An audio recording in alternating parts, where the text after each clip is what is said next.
처음 이제 이 스웨덴 학교 강의를 접하면서 지난 주일에는 조금 더 짧은 시간에 그 보편주의 복지국가 그런 좀 새로운 개념, 포괄적 복지 모델 뭐 이런 새로운 개념 얘기를 들으셨을 때 제가 지나보면서 생각을 하니까 굉장히 혼돈이 오실 수도 있겠다 이제 이런 생각을 했습니다. 그러나 이제 오늘 제가 명단을 쭉 보니까 지금 참석자 중에 다수가 복지관 내지 이런 그런 복지 관계에서 일을 하시는 분들이 많으시더라고요.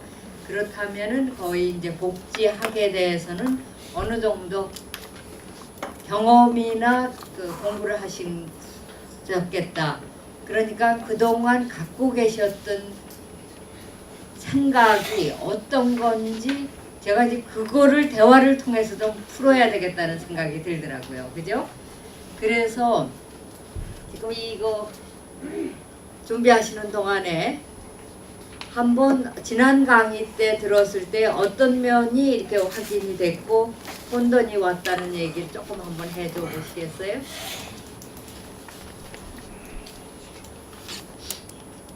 특히 그 복지관에 계신 분들 오늘은 더군다나 아동정책 하는데 리스트에는 아동복지관 관장님이 원장님이 3분이나 계시더라고. 어린이집 원장님들이.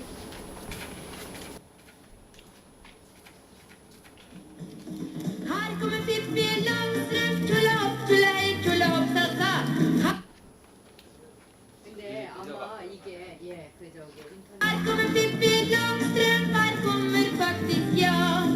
Har du sett min apa, min fina söta lilla apa? Har du sett herr Nilsson, ja för han heter faktiskt så. Har du sett min villa, min lilla villufulla villa? Vill du veta varför min villa heter så? Jo, där får jag Pippi Långstrump, tjolahopp, tjolahej, tjolahopptassa. Där får jag Pippi Långstrump, ja där går faktiskt jag. Det är inte illa, jag har ju apa, häst och villa. Kappsäck full med pengar, det är ju också bra att ha. Kom nu alla vänner, varenda kotte som jag känner. För nu ska vi leva loppan och tjolahej, tjolahopptassa. För här kommer Pippi Långstrump, tjolahopp, tjolahej, tjolahopptassa. Här kommer Pippi Långstrump, här kommer faktiskt jag.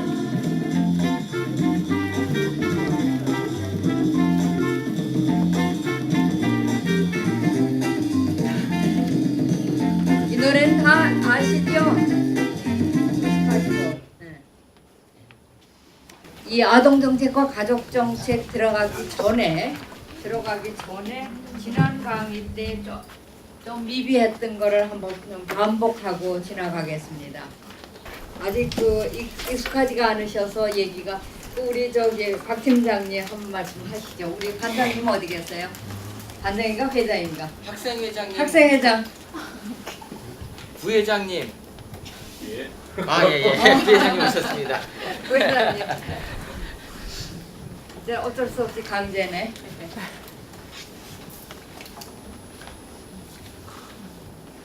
일단 네, 말씀하셨죠. 예 요즘 뭐 계속 얘기되는 이제 무상복지와 관련된 어떤 복지 영역에서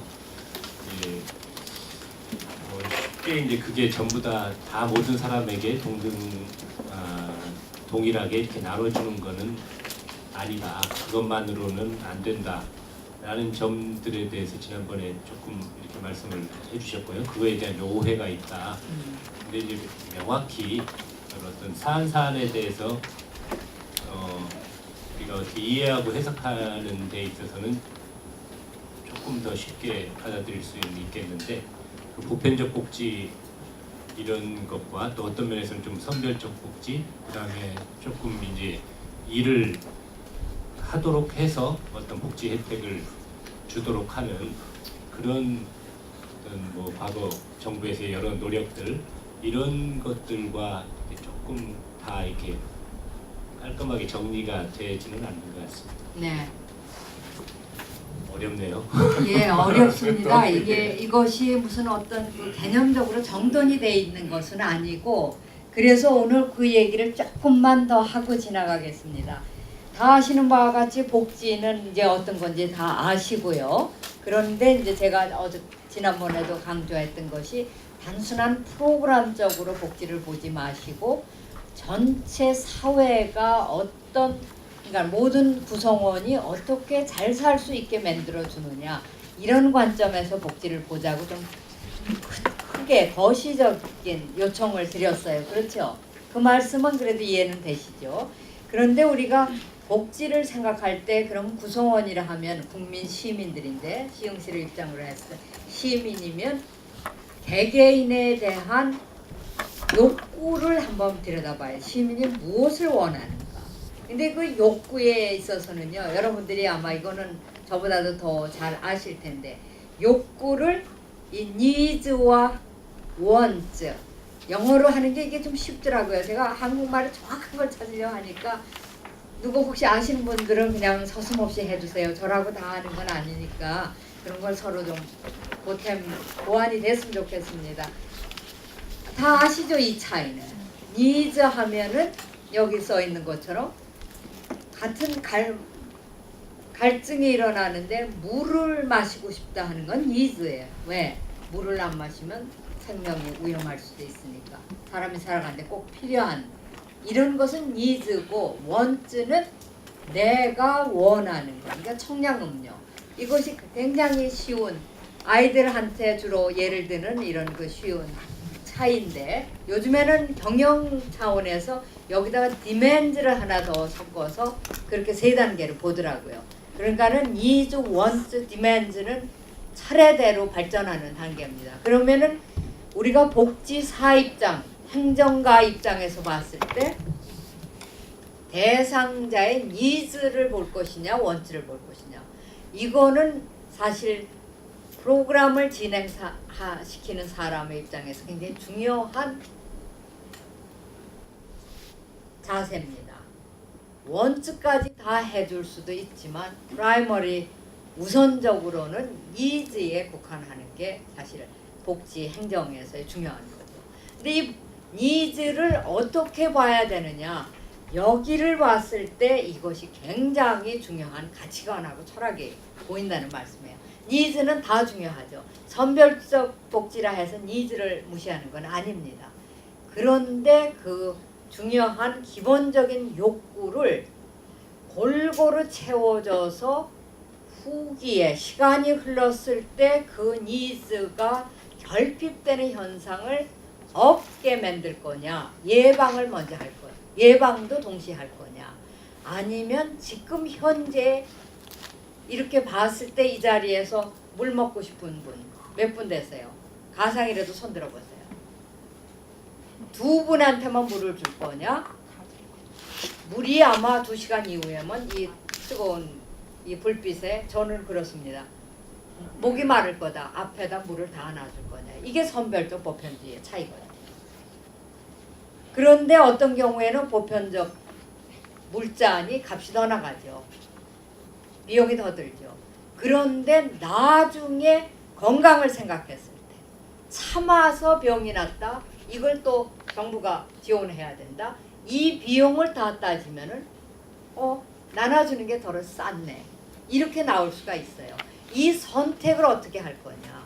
그러니까 보편주의는 방법론이라는 말씀을 전하. 보편적 복지는, 보편주의는 가치관이며 철학입니다. 기본적으로. 그러나 보편주의라는 그 단어는, 그러나 보편적 복지를 우리나라에서 얘기할 때 지금 말씀하신 대로 무상급식을 얘기할 때 이거는 방법론이죠.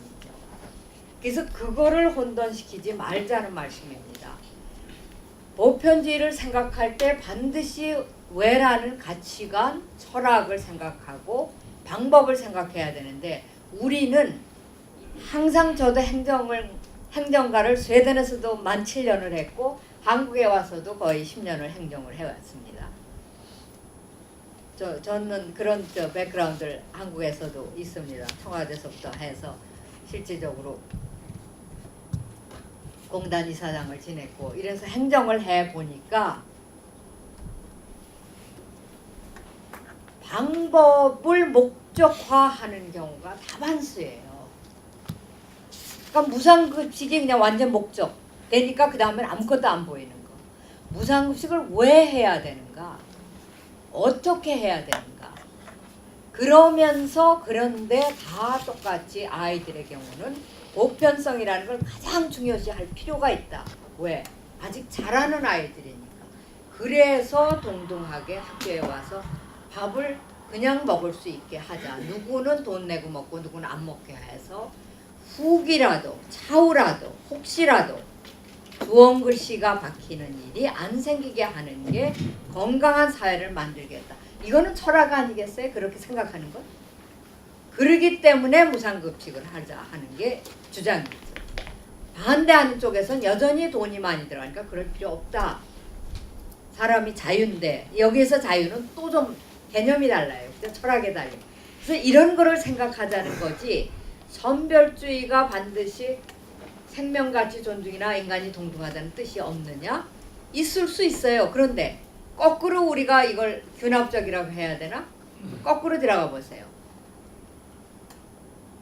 어떻게 방법을 놨을 때 선별주의적인 방법을 계속 사용했을 때 과연 모든 사람이 동등하다는 결론이 나올 수 있을까?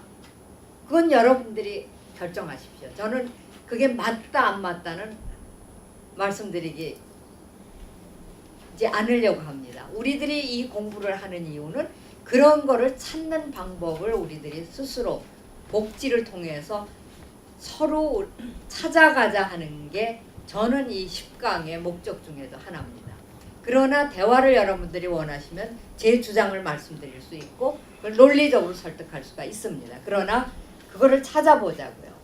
그래서 보편주의라고 해서 반드시 이 앞에 그 두 가지를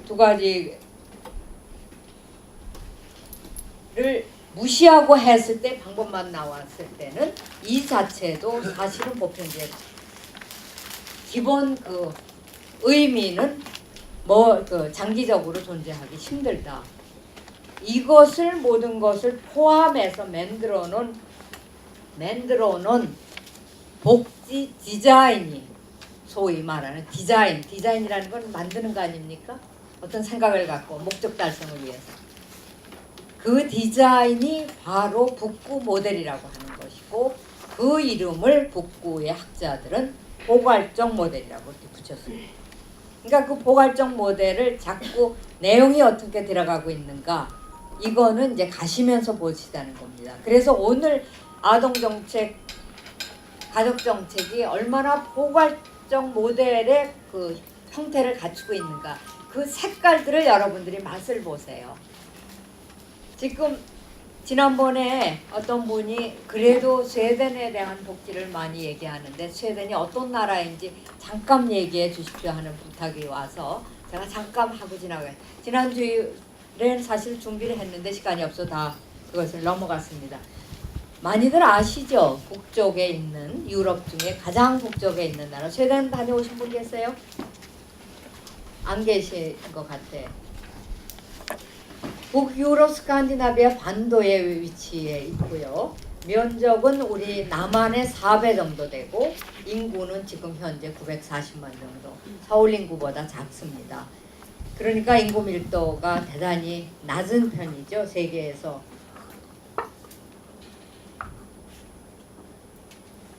세계에서 2위든가 그 인구 밀도가 낮은 걸로요. 내 말이 맞았죠? 낮다는 말이. 예. 그러고 땅덩어리로 봐서는 유럽에서 5번째나 큰 나라니까 인구가 많은 게 국력이다 했을 때는 스웨덴 같은 나라는 아주 작은 나라고 땅덩어리로 보면은 사실 큰 나라입니다. 그런데 정치적으로나 뭐로 봐서는 문화적으로는 스칸디네비안 혹은 북구 전체 스칸디네비안 하면은 사실은요 핀란드를 빼놓은 나라들을 스칸디네비아라고 하고 북유럽 북구 하면 노르딕 하면 핀란드까지 포함된 5나라를 북구라고 합니다. 그 차이는 조금 아실 필요가 있으세요. 핀란드는 우라르알타리아, 언어도 우리 한국과 같이 우라르알타리안 용어고, 동양권의 그 소련으로부터의 그 영향권에 좀 있고, 몽골리안 영향권이 좀 있습니다. 그 재밌죠. 결국 북쪽으로 올라가면, 그러니까 인류가 하나라는 게 이렇게 보여질 정도로, 옛날 보면은 그 샘족이라고 하는 사람들, 좀 몽고족들이 가서 정착하면서 생겨진 아시아 쪽 얼굴을 가진 사람들이 많아요. 그런데 이제 정치적으로, 이제 경제적으로 보면 19세기 후반까지, 1800년대 후반까지 농업에 의존하는 나라에서 유럽의 주변국으로 존재했던 나라입니다. 그러니까 대단히 가난하고 기후적으로 척박했고, 이런 나라가 사실은 반세기 만에 산업국가, 민주국가, 복지국가로 등장하게 돼서 세계의 이름을 떨치기 시작한 거는 이미 반세기라는 게 50년, 우리도 50년 만에 세계 경제적 강국이 됐다고 하는데, 스웨덴은 산업만 발전시킨 게 아니라 민주국가, 복지국가를 50년 만에 발달시킨 겁니다. 그러니까 1900년 중반기에 벌써 이미 세계 시장을 휘어잡을 만큼. 그 이유가 어디에 있었는가? 바로 그 내용을 우리가 배우려고 하는 게 포괄적 복지. 어떻게 했길래? 이제 단순하게 제가 깊이는 안 들어가겠습니다. 그런데 이제 가장 중요한 그 역사적으로 복지 얘기를 할 때 떠오르는 개념 하나가 국민의 집이라는 겁니다. 혹시 제 책은 들어보셨는지 모르지만, 제가 복지국가 스웨덴 국민의 집으로 가는 길이라는 책을 낸 게 있는데, 그 국민의 집이라는 게 처음으로 1928년에 국회 연설 제목이 국민의 집. 스웨덴 이 계급사회, 빈곤사회, 불평등 사회를 타파하기 위해서 스웨덴을 국민의 집으로 재건설하자 하는 식의 내용이 바로 복지국가의 이념, 철학, 끌어내온 정치적 결단의 계기였습니다. 그래서 국민의 집이 이제 바로 그런 뜻이다. 그러니까 국민의 집이라는 건 국가는 국민의 집 같아야 된다. 그런 뜻입니다. 그러니까 모든 가족이 동등하게, 그렇죠? 모든 가족은 어떤 구성원을 딛고 일어서서 한 형제가 다른 형제를 딛고 일어서서 잘 사는 걸 부모 입장에서 볼 수가 없죠. 5 손가락 다 중요한 것처럼 이러한 개념을 이제 국가상으로 받아들인 게 스웨덴의 복지 정책이며 철학이기도 하고, 그래서 스웨덴의 그 복지 국가의 완성을 사실은 민주주의의 완성으로 보는 겁니다. 이게 단순한, 그래서 내가 복지 프로그램적으로 보시지 말고 민주주의의 완성을 위해서는 복지가 하나의 대단히 중요한 방향이기도 하지만 방법적인 그런 수단이 됐던 게 이제 스웨덴 방식입니다. 그래서 바로 그러면 이런 여러분 조금 전에 들었던 삐삐 롱스타킹, 우리말로 얘기한 말괄량이 삐삐, 여러분들이 어린 시절에도 들어봤겠지만 아이들을 위해서 많이 들어보셨던 이걸 통해서 시작을 할게요. 바로 그런 나라가 아이들 1928년 그런 일이 일어나고 나서 32년에 사회민주당이 정권을 잡고, 그때부터 이제 복지 형태가 발달이 되기 시작을 하는데, 제일 먼저 시작한 게 다음번에 여러분들한테 제가 직접 강의 드릴 노인정책 문제였고, 곧바로 나온 게 바로 오늘 말씀드리는 아동정책, 가족정책입니다. 왜 그것이 가장 중요했을까요? 복지를 시작하는.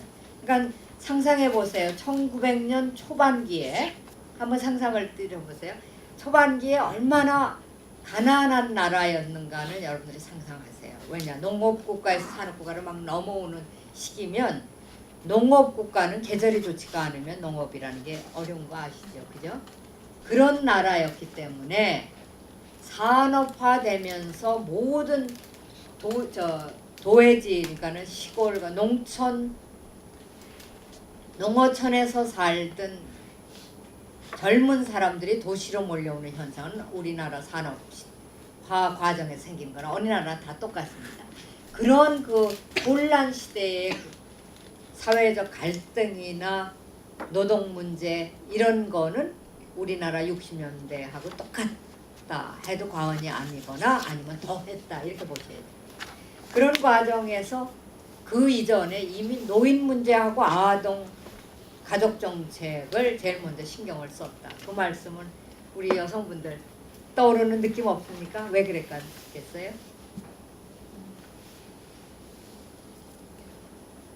그냥 생각난 대로 하세요. 이건 무슨 제 질문이 시험도 아닌데. 그래야 대화가 돼 있어. 제가 얘기가 좀 더 쉬울 것 같아요. 네? 가족끼리는 좀 일단 사람들이 사는데 가족이에요. 가족이 해체되고 가족이 어려워지고 굶고 애들이 부모가 제대로 못 돌봐서 혼자 집에 남아서 울고 밥 굶고 이거 처절하게 국가 입장에서 볼 수가 없었던 거예요. 그러니까 우선적으로 손을 대야 될 대상이 누구냐. 대상을 선택하는 건 솔직히 선별적입니다. 그러나 이 대상을 선택하는 선별적 방법은 전체를 아우르기 위해서 우선 시급한 사람들입니다. 노인이 가장 가난했어요. 왜냐? 젊은 자녀들이 다 도시로 와갖고 혼자 남아있어 농어촌에. 그러다 보니까 그리고 스웨덴이라는 나라 추위에 겨울에 난방장치 없죠. 먹을 거 없죠. 쌀이라는 건 나는 나라가 아니잖아요. 귀리 주로 이런 걸 먹고 사는데 이런 데서 제일 먼저 들어오는 게 그러니까 노인들을 위한 생존 문제. 그래서 초기에는 어쨌든 이 빈곤 탈출이 가장 심각한 거였습니다. 그 빈곤한 사람들이 제일 많은 게 노인이었고 두 번째가 주로 편부모 속에 있는 아이들, 버려진 아이들. 이제 이해하니까 이게 많이 떠오르는 거예요. 그래서 이 삐삐를 통해서 우리가 보려고 하는 건 저보다도 뭐 이거 인터넷으로 찾아보셨으면 제가 일부러 인터넷에 있는 말을 그대로 썼습니다. 왜냐하면 여러분들이 익숙하시라고. 삐삐 시리즈의 주인공의 실제 이름은 삐삐로타 빅토리아 룰가디나 크리스민타 프레임 도텔 롱스트롬 이렇게 길어요. 이게 왜 이렇게 기냐 이런 게 이제 문화적인 얘기인데 스웨덴뿐만 아니라 유럽에서는 특히 이제 유럽에서는 양반일수록 계급 사회에서 양반일수록 이름들이 깁니다. 이거에 대한 과장적인 얘기. 근데 이렇게 길지는 않아요. 보통 성을 빼놓으면 두세 개는 갖고 있어요. 왜냐 딸이면은 어머니의 이름을 따거나 할머니의 이름을 따거나 유면 이제 이런 식으로 아버지면 이제 이렇게 해서 그래서 보통 웬만한 중산층 이상은 4개의 이름을 가진 데가 많아. 삐삐는 지금 어때요? 고아죠? 고아인데 고아가 패밀리의 백그라운드가 이렇게 있다. 이게 과장적인 저는 그 작가가 그렇게 썼을 거라고 짐작을 하는 겁니다. 그리고 이거 아시죠? 삐삐롱 스타킹 이야기는 그 아스트리드 린드그렌이라는 작가가 딸이 그 결핵으로 누워 있을 때 엄마 얘기해줘 하니까 보통 그 엄마들이 꾸며서 애들 그 얘기해주잖아요. 그 꾸며서 해준 게 하나의 스토리가 돼서 나중에 책으로 나왔다는 스토리들은 아시죠? 그러니까 굉장히 상상력 속에서 만들어 놓은 거니까 아픈 딸이 용기를 얻고 희망을 갖게 하기 위해서 있는 대로 이제 엄마가 지어낸 창의적인 이야기인데 워낙에 그 아스트리드 린드그렌이라는 작가는 아동 문학에 유명한 건 다 아시죠? 그러니까 아동의 권리 내지 이런 그 사회적 약자에 대한 보호 이런 차원에서 책을 쓴 사람이기 때문에 가장 그런 것을 많이 드러냈죠. 그래서 여기 뭐 이름도 이게 실제적인 이름은 아니에요. 빅토리아 같은 거는 원래가 어그는 식료품 뭐 식료 이런 데서 나온 거니까 그냥 생활에서의 그죠? 음식이 제일 중요하잖아요. 지금 가난한 빈곤층을 생각할 때 음식이 중요하잖아요. 거기에 그 이름 하나 딴 거고 룰가디나 하면은 이렇게 커튼인데 이렇게 말아 올리는 거 이렇게 잡아다니면 말아 올라가는 그 룰이 이렇게 롤링한다는 뜻이고 크리스민트는 이건 허브 반찬할 때 사용하는 허브. 그리고 프레임스 도텔 뭐 이런 건 프레임이라는 모의 딸. 그러면서 롱스트룸프 이건 상징적인 아이덴티티를 얘기하는 게 롱스트룸프가 이제 그게 성이죠.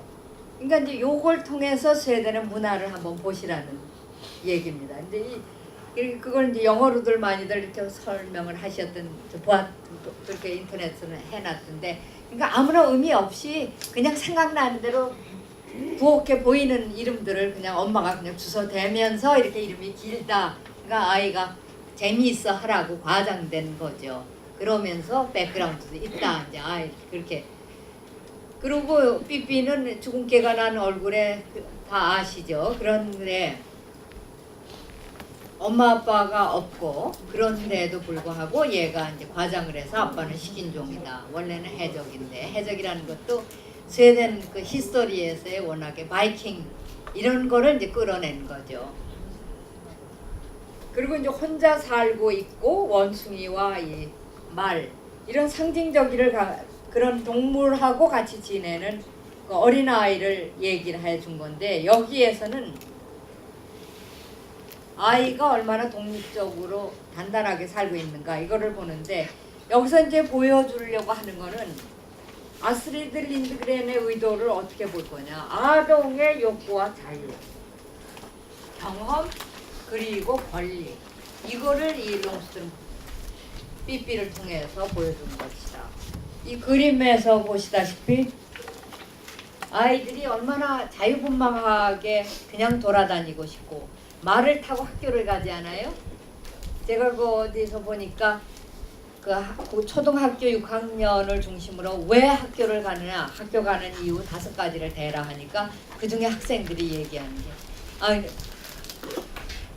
그리고 그 삐삐를 통해서 뭐가 제일 재밌었냐 학교에 대해서 하니까 말을 타고 가는 거, 나도 그러고 싶다 하는 걸 어떤 학생이 썼더라고요. 그러니까 이제 그런 표현이고, 세상을 내려다보는 이런 그 아이들의 눈에서 보는 세계관, 그리고 이 삐삐 집, 그 얘기가 어떤 거가 다 삐삐 그 스토리는 다 아시죠?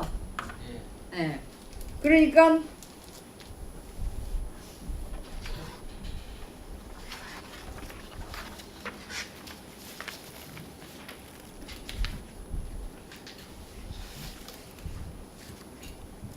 근데 이제 이 중에서 그 대화를 보면은 재밌는 게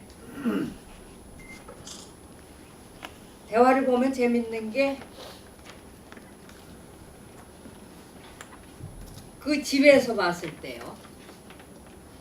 그러니까 복지사예요. 바로 고아원의 복지사가 저쪽 집에, 이상한 집에는 아이가 혼자 살고 있는데 어른이 필요한데 혼자 살고 있다. 얘를 어린이집이 아니라 고아원에 보내야 되겠다. 이래서 경찰에 신고를 하지 않습니까? 그리고 아이를 데려가려고 할 때 아이의 그 말이 너무 재밌죠. 난 이미 어린이집에 살고 있는 거려 하죠. 그러면서 왜냐하면 나는 어린이고 여긴 내 집이요. 그러니까 이 집은 어린이집이죠. 이렇게 얘기하는 굉장히 그 재치 있는, 상상력 있는, 그러니까 내가 혼자 살고 있는, 바로 이 얘기는 뭐냐. 아이의 선택. 저는 이거를 우리나라하고 비교해서 친권 문제로 봅니다. 이혼했을 때 아이가 누구를 따라갈 거냐? 아이의 친권 문제. 그리고 흔히 우리나라에서 작년까지만 해도 대단한 그 사회적 이슈를 했던 아이 그 성폭력 이런 거 있을 때 친권제, 지금 폐지가 됐지만 친권제가 아니면 국가가 개입할 수 없는 이런 문제. 얼마나 권위적이에요. 그러니까 이거에 대한 도전이 이미 이 시대에 1945년 이 책이 나왔을 때 썼다는 그 자체가 대단한 거죠. 그러니까 아이의 권리. 그리고 학교가 뭡니까? 학교에서 뭐 하나? 카라멜을 하루 종일 먹어. 그럼 선생님은 뭐 하는데 하니까 카라멜 껍질을 까주지. 그 말은 무슨 뜻이겠어요? 카라멜을 먹는 게 학교다. 이거는 아이들이 얼마나 카라멜이 먹고 싶었어요, 이 가난한 시대에. 그러니까 하루 종일 그 맛있는 캔디를 먹을 수 있는 게 그렇게 좋은 데가 학교야. 이거를 상상해 보는 거죠. 그러니까 선생님으로 할 게 없는데 하니까 카라멜을 까준다. 학교가 아이들이 좋아하고 편안하게 하도록 만들어주는 그 환경, 이거를 작가는 얘기를 했겠죠. 이게 벌써 교육 정책에 대한 도전이었습니다. 그런 거, 그리고 뭐 많죠. 그 대화에서 벽에도 뒤에서 머리 발에다 놓고 그건 내 자유야 이렇게도 할 수 있고. 그러니까 대단히 그 창의성에서 얼마든지 고정된 개념을 바꿀 수 있는 아이들의 세계를 그리면서 어른들에 대한 도전이기도 하죠. 뭐 그 아이가 굉장히 기운이 세고 이런 거는 대리만족이 될 수도 있고, 어쨌든 고정된 그 사회 이념 탈피. 이제 여기서도 재밌는 거가, 저는 이게 눈에 띄더라고요. 자동차를 굴러가는데 물에다가 뭐 강력 뭐를 집어넣어 갖고는 이제 기름 대신 집어넣잖아요.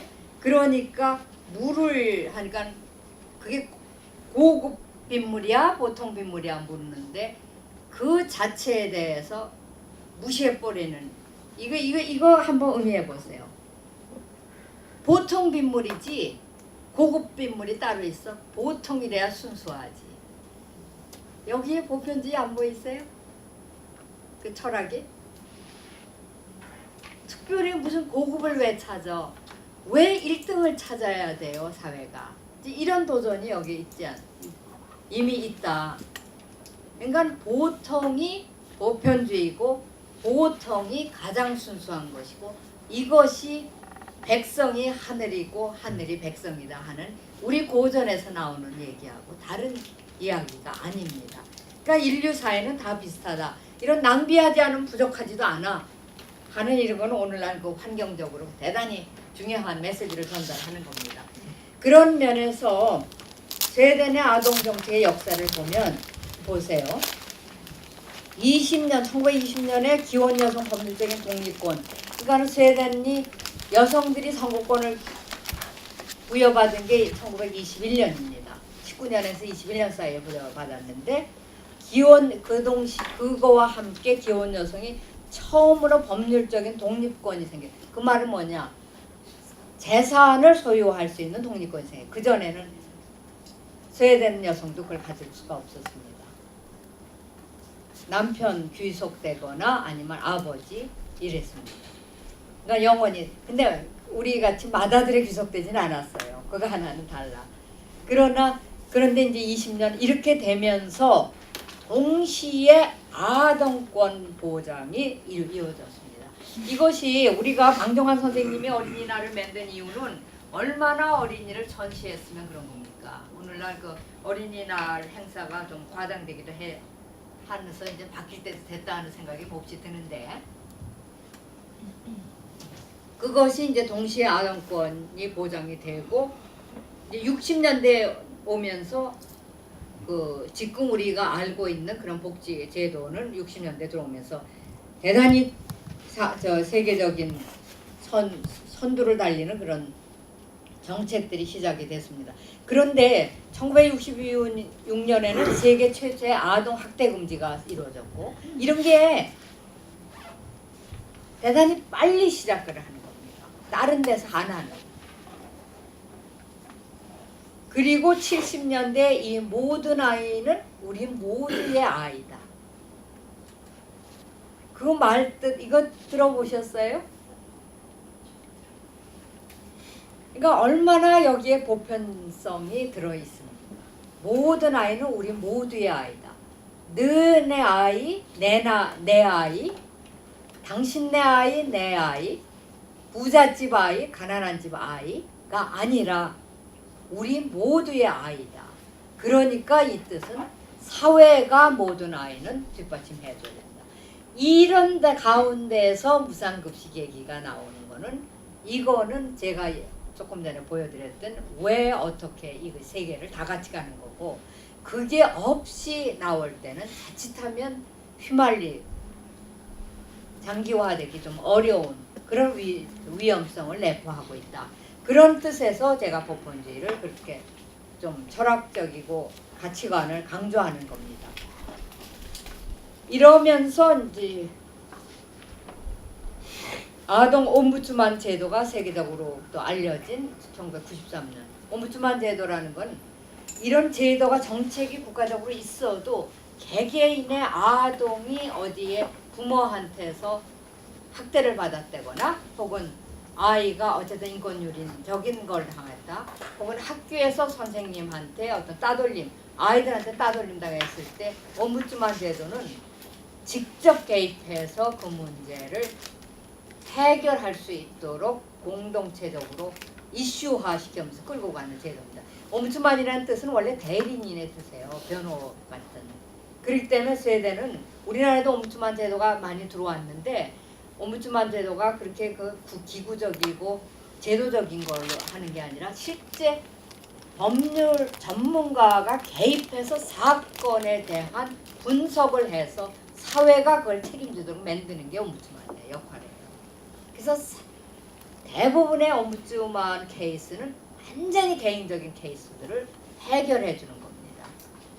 근데 옴부츠만이 해결사는 아니고 그 문제를 분석해서 법정에 고발을 하든가 학교 당국에 지시를 권고 사항을 내리면 스웨덴 같은 경우에는 무조건 듣는 문화가 됐습니다. 어떤 그 권한이 갖고는 있지는 않아요. 이렇게 벌을 주거나 징벌을 하거나 이런 건. 그러나 그 권고 사항은 문화적으로 왜냐하면 국회 법에 따르기 때문에 국회가 옴부츠만을 보조로 대부분의 권한 보호하기 때문에 권고 듣지 않으면 안 되게 돼 있습니다. 이런 것을 만들어 놓은 게 이제 93년에 만들었고, 근데 이제 최근에 96년에 12세 미만의 아동 문제는 복지부에 있다가 교육부로 갔습니다. 우리나라에도 지금 교육부로 갈 거냐 아이들 교육부로 갈 거냐 복지부냐 이거 갖고 이권 다툼이 많이 있죠. 그래서 제가 이걸 썼습니다. 그런데 그 중에 하나 이런 재미있는 거는 한번 보세요. 그러다가 보니까 정책에 있어서는 사실 사람이 우리가 정책을 이행하고 집행하고 만드는 데 있어서 개념은 참 중요해요. 아이들 문제를 스웨덴도 틸스윈이라고 해서 보호 감독의 개념을 주로 썼습니다. 정책에 나오는 개념. 그것이 하반기에 들어오면서는 90년대 이후부터는 돌봄에서 서비스로 나갑니다. 돌본다는 것은 학교 아까 얘기를 꺼낸 얘기가 바로 그런 겁니다. 아이들이 주체적으로 하고 도와주는 거, 환경을 만들어주는 거. 최대한 아이들이 할 수 있도록, 물론 연령의 차이에 따라서 얼마나 할 수 있도록 해야 되느냐, 요거는 그 방법이 다르겠죠. 그 방법이 다른 게 복지정책일 수도 있고 그 교육정책일 수도 있죠. 이제 그런 거가 달라지는. 그래서 아동정책을 이쯤으로 좀 마치겠습니다. 그래도 시간이 좀 많이 갔어요. 우선 더 긴 얘기들이 많이 남았기 때문에 가족정책으로 곧바로 들어가겠습니다. 아동정책과 여성정책은 사실 가족정책의 근간이 됩니다. 구성원의 가족정책이 뭐냐? 여러분 가족이 뭡니까? 그걸 모르는 사람은 없죠. 그러나 그냥 한번 좀 개념적으로 한번 어떤 분 얘기 좀 해주시겠어요? 가족이 뭔가? 총무 어디 있어요? 아까 부반장이 있으니까. 식구라고 보면 할까요? 같이 밥을 먹는다. 네.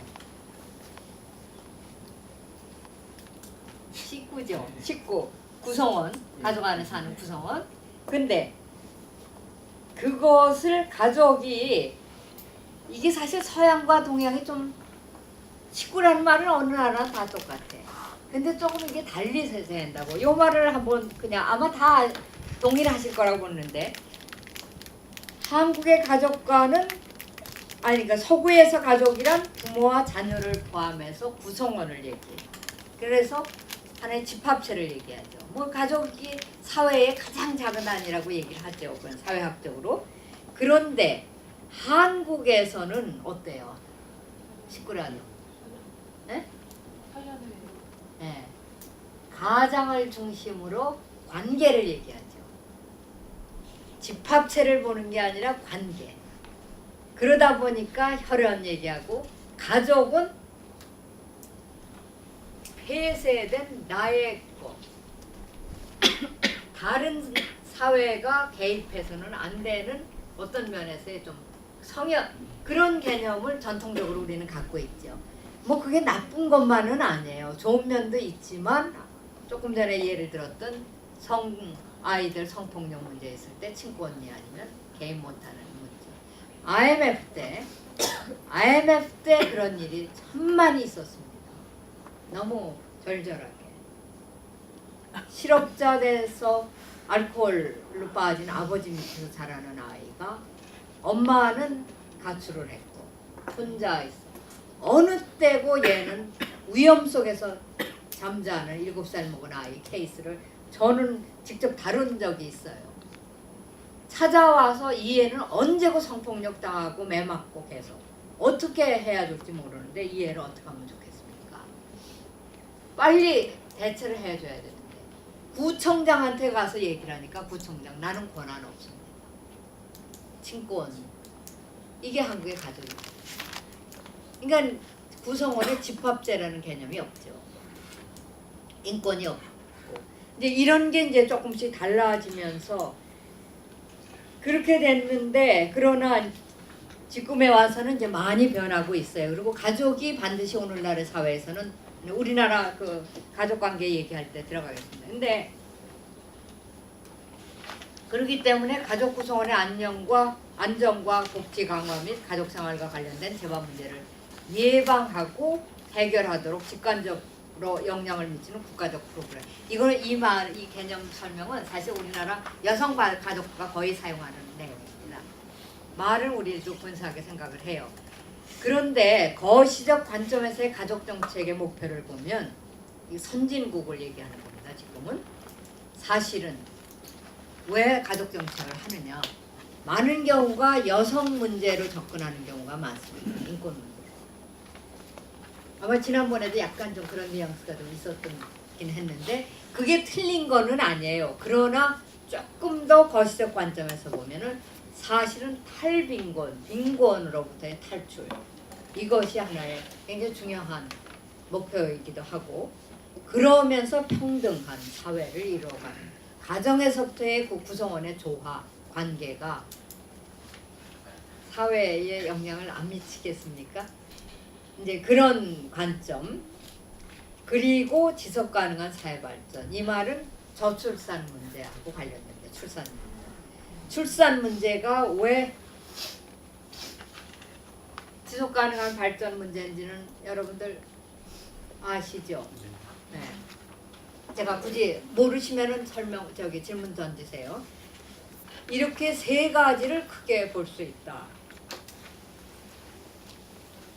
그리고 이제 한국의 가족 정책을 한번 들여다보겠습니다. 한국의 이야기와 스웨덴의 이야기를 제가 넘나들면서 이야기하는 것이 여러분들한테 이해하시기가 좀 편하실 것 같아서 한국의 가족 정책의 역사를 보면은 사실 참 최근 여름엔 시작했어요.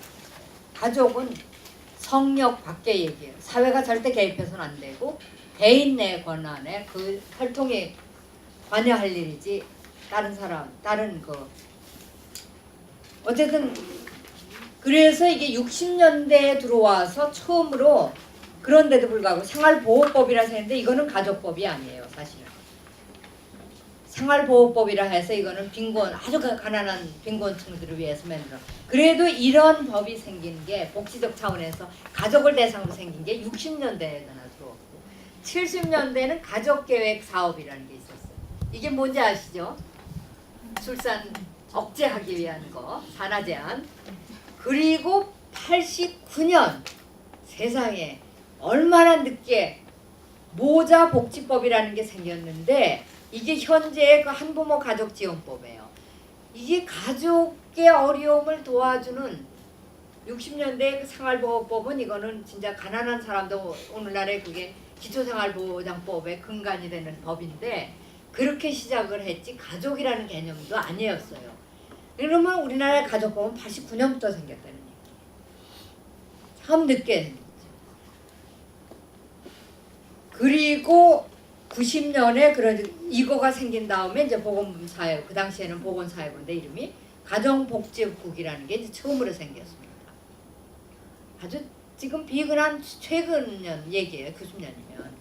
그리고 91년에 이제 보육 서비스의 영유아 보육법이 제정됐고 가정폭력 방지법 이것이 이제 국가가 개입할 수 있는 게 97년에야 드디어 생겼습니다. 이게 이제 여성 운동이나 여성 가족 문제를 다루는 데서 엄청난 이거는 획기적인 사실은 이거는 획기적인 법입니다.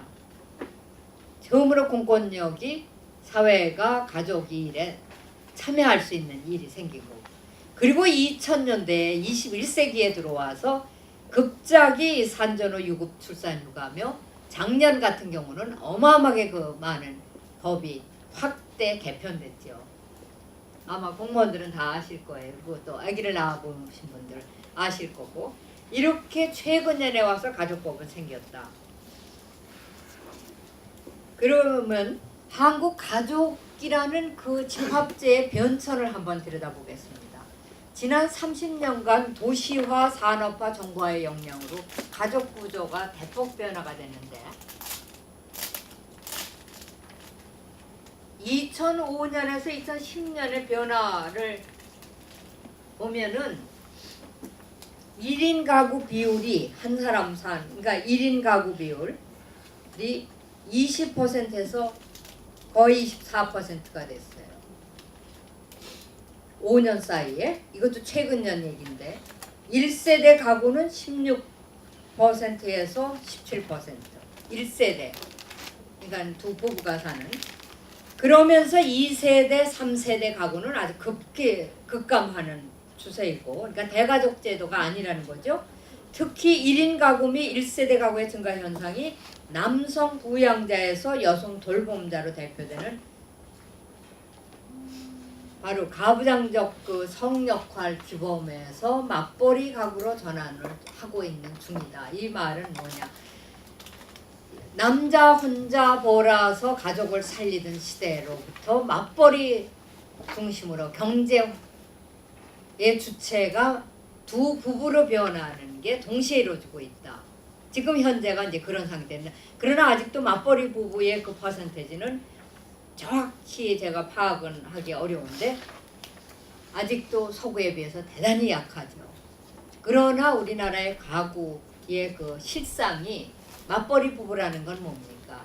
결국 엄마 아빠 다 경제 활동을 하기 때문에 아이들의 문제가 이제 사회가 책임지지 않으면 동시에 책임지지 않으면 어려운 환경에 놓여 있다는 것이고 여러 가지 면에서의 경제적인 면에서도 맞벌이 부부는 경제력이 아무래도 달라질 수 있고 뭐 이런 그 경제 사회 여러 가지 문화 현상이 달라지고 있다는 것을 말씀드리는 얘기입니다.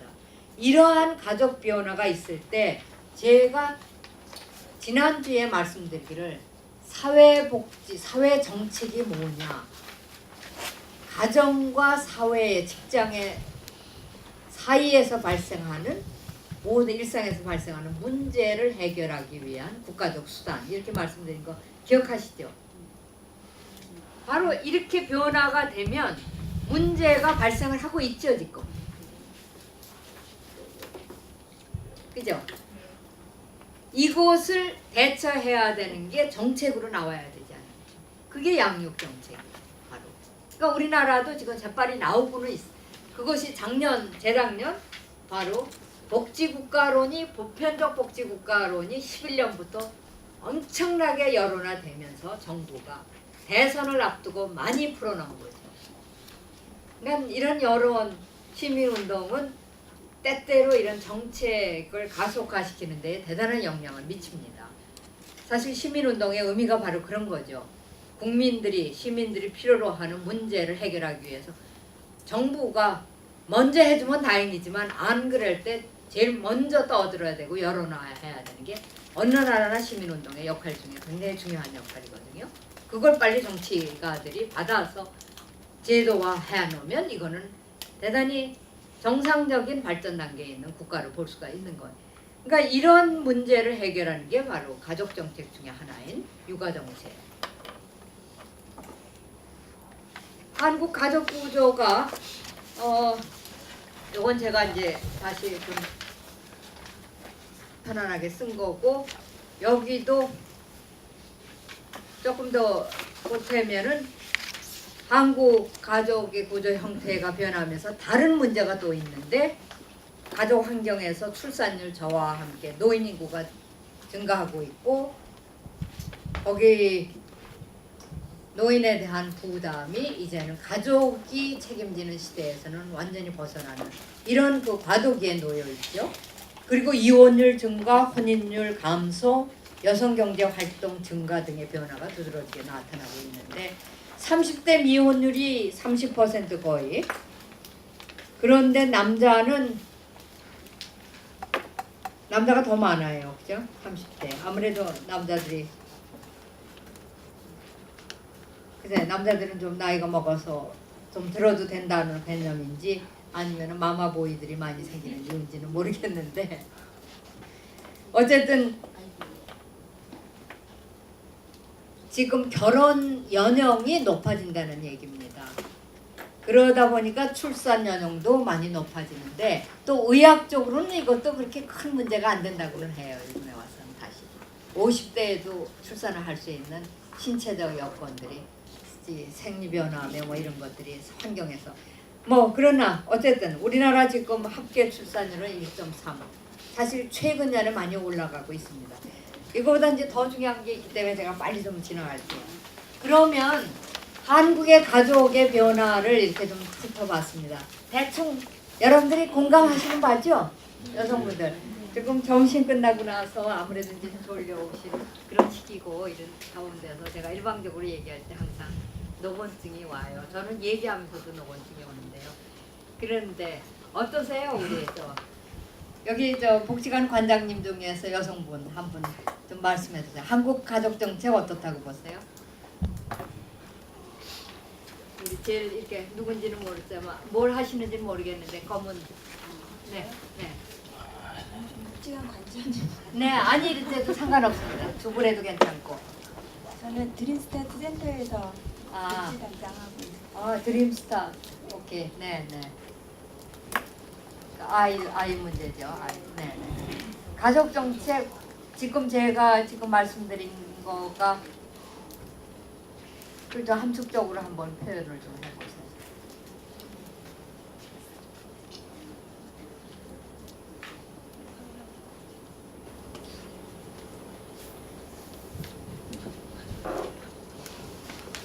가족 정책에 관련해서는 가족의 문제가 자꾸만 발생되다 보니까 그 안에서 해결돼야 될 문제들 지금 국가가 어떻게 해주냐, 어떻게 도와주고 어떻게 해결해 주는 거에 제가 지금 일하고 있는 그 부분에서는 그런 부분들이 도움을 주려는 정책이 많이 나오고 있거든요. 네. 그래서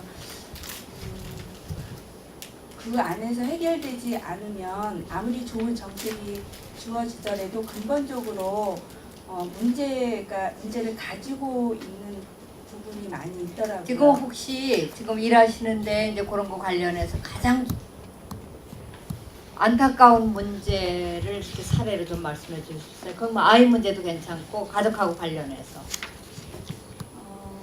아동의 문제가 양육자의 문제인 것 같아요. 제가 일하는 데서는 양육자라면 누구 말씀이세요? 부모. 부모. 네네. 어떤 문제인가요?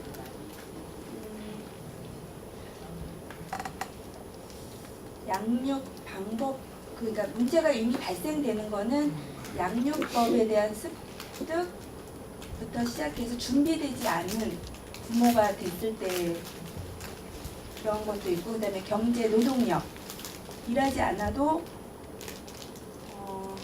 정책적으로 조금 수급비라든지 이런 걸 주기 때문에 노동력이 떨어지면서 그 안에서 자녀들도 그런 것들을 습득이 되고 있는 부분.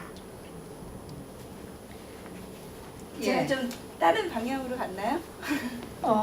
다른 분이 좀 그걸 관계 연관시켜서 조금 발전시켜 보실 수 있을까? 어떤 문제? 지금 우리 현실에서 뭐지 현장에서 일하시는 분들 많잖아요. 어떤 문제가 가장 지금 심각한 것 같아요? 제가 다른 쪽으로 얘기를 하면 저는 제가 일하고 있는 쪽에서 얘기하는 거는 저희가 아동의 문제가 있어서 그 대상자를 선정을 해서 서비스를 제공을 하잖아요.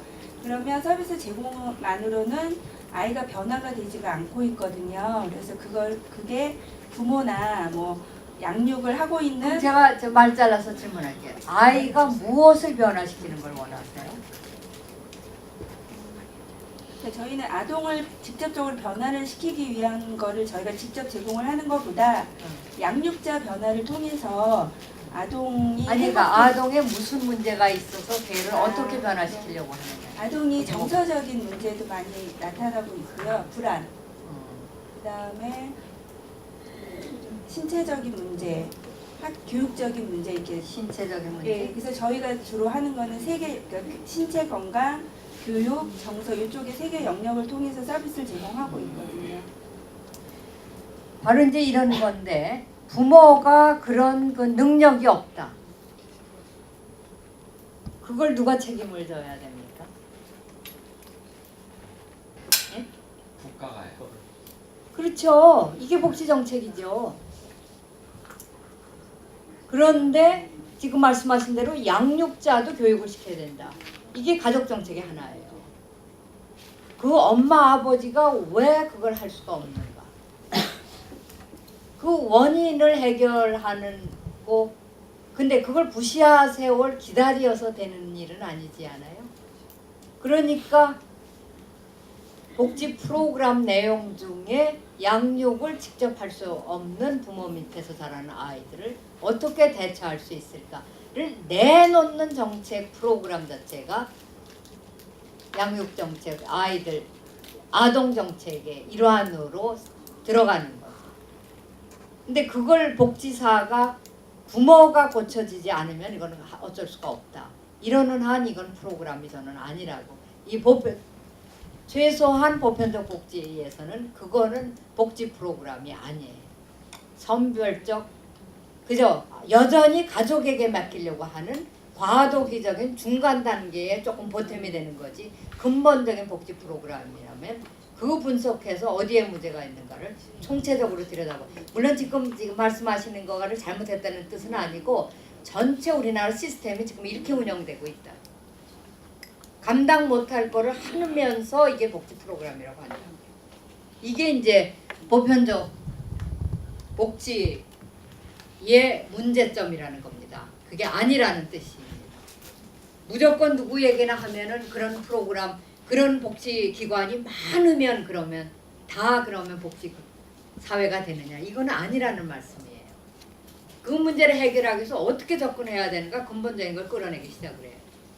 그래서 그건 제도적으로 해결하면 바로 아이를 맡길 수 있는 집 혹은 그 부모가 왜 그렇게 됐는가 원인에 따른 다른 심리 상담 혹은 부모 교육 혹은 부모의 일자리 창출, 가장 중요한 게 일자리 창출이죠. 뭐.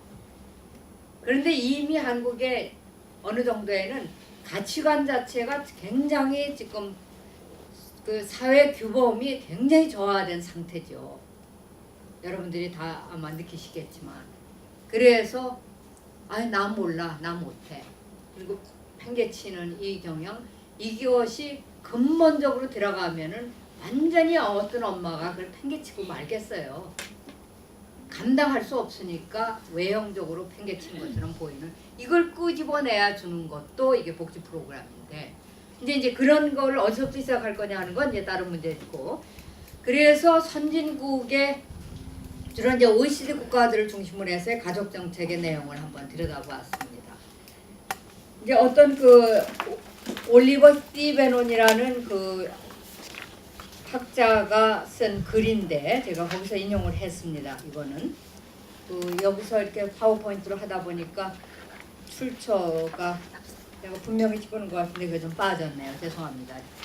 그래서 목표를 그분은 한 5, 6가지로 정리를 한 거를 함축해서 4가지로 보면은 아까도 얘기 드렸던 이 빈곤 해소.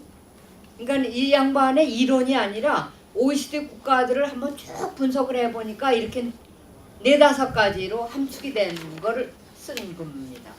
빈곤 해소, 그리고 아동 문제, 아동권 보호, 유아기 성장 지원 문제.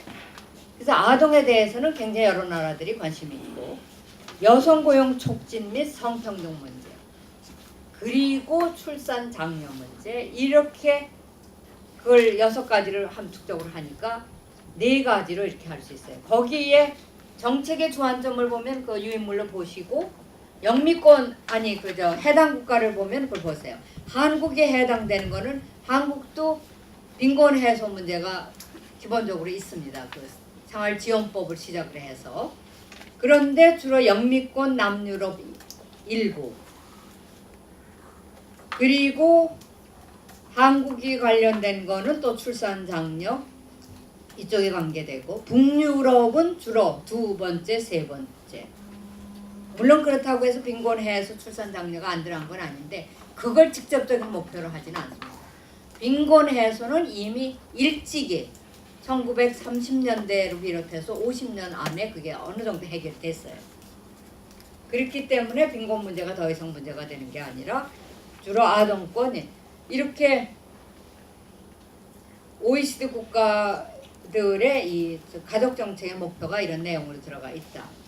그랬을 때 이거가 여러분들 여기서 잘 안 보이시죠? 이게 참 재밌는 도표인데 이게 뭐냐 하면은 중간에 어떤 거를 주로 본 거냐 하면 가족 정책의 가장 중요한 내용이 뭐냐? 양육 정책의 내용. 출산했을 때 부모 휴가들이 어떻게 짜여져 있는가. 그리고 엄마 여성이 경제력을 지속 보유하고 있는가 아닌가. 그게 제도적으로 뒷받침을 해준가. 그 얘기는 뭐냐면 직장을 가졌던 엄마가 출산함으로부터 일을 놓쳤는가 아니면 유지를 하는가. 이런 문제. 그러면서 아동에 대해서 국가가 얼마나 예산 투여를 하는가. 또 부모휴가나 이런 거에 대해서 국가가 어떤 서비스를 주고 있는가. 이런 거를 내용으로 해서 보니까 중간에 가로는 반이죠.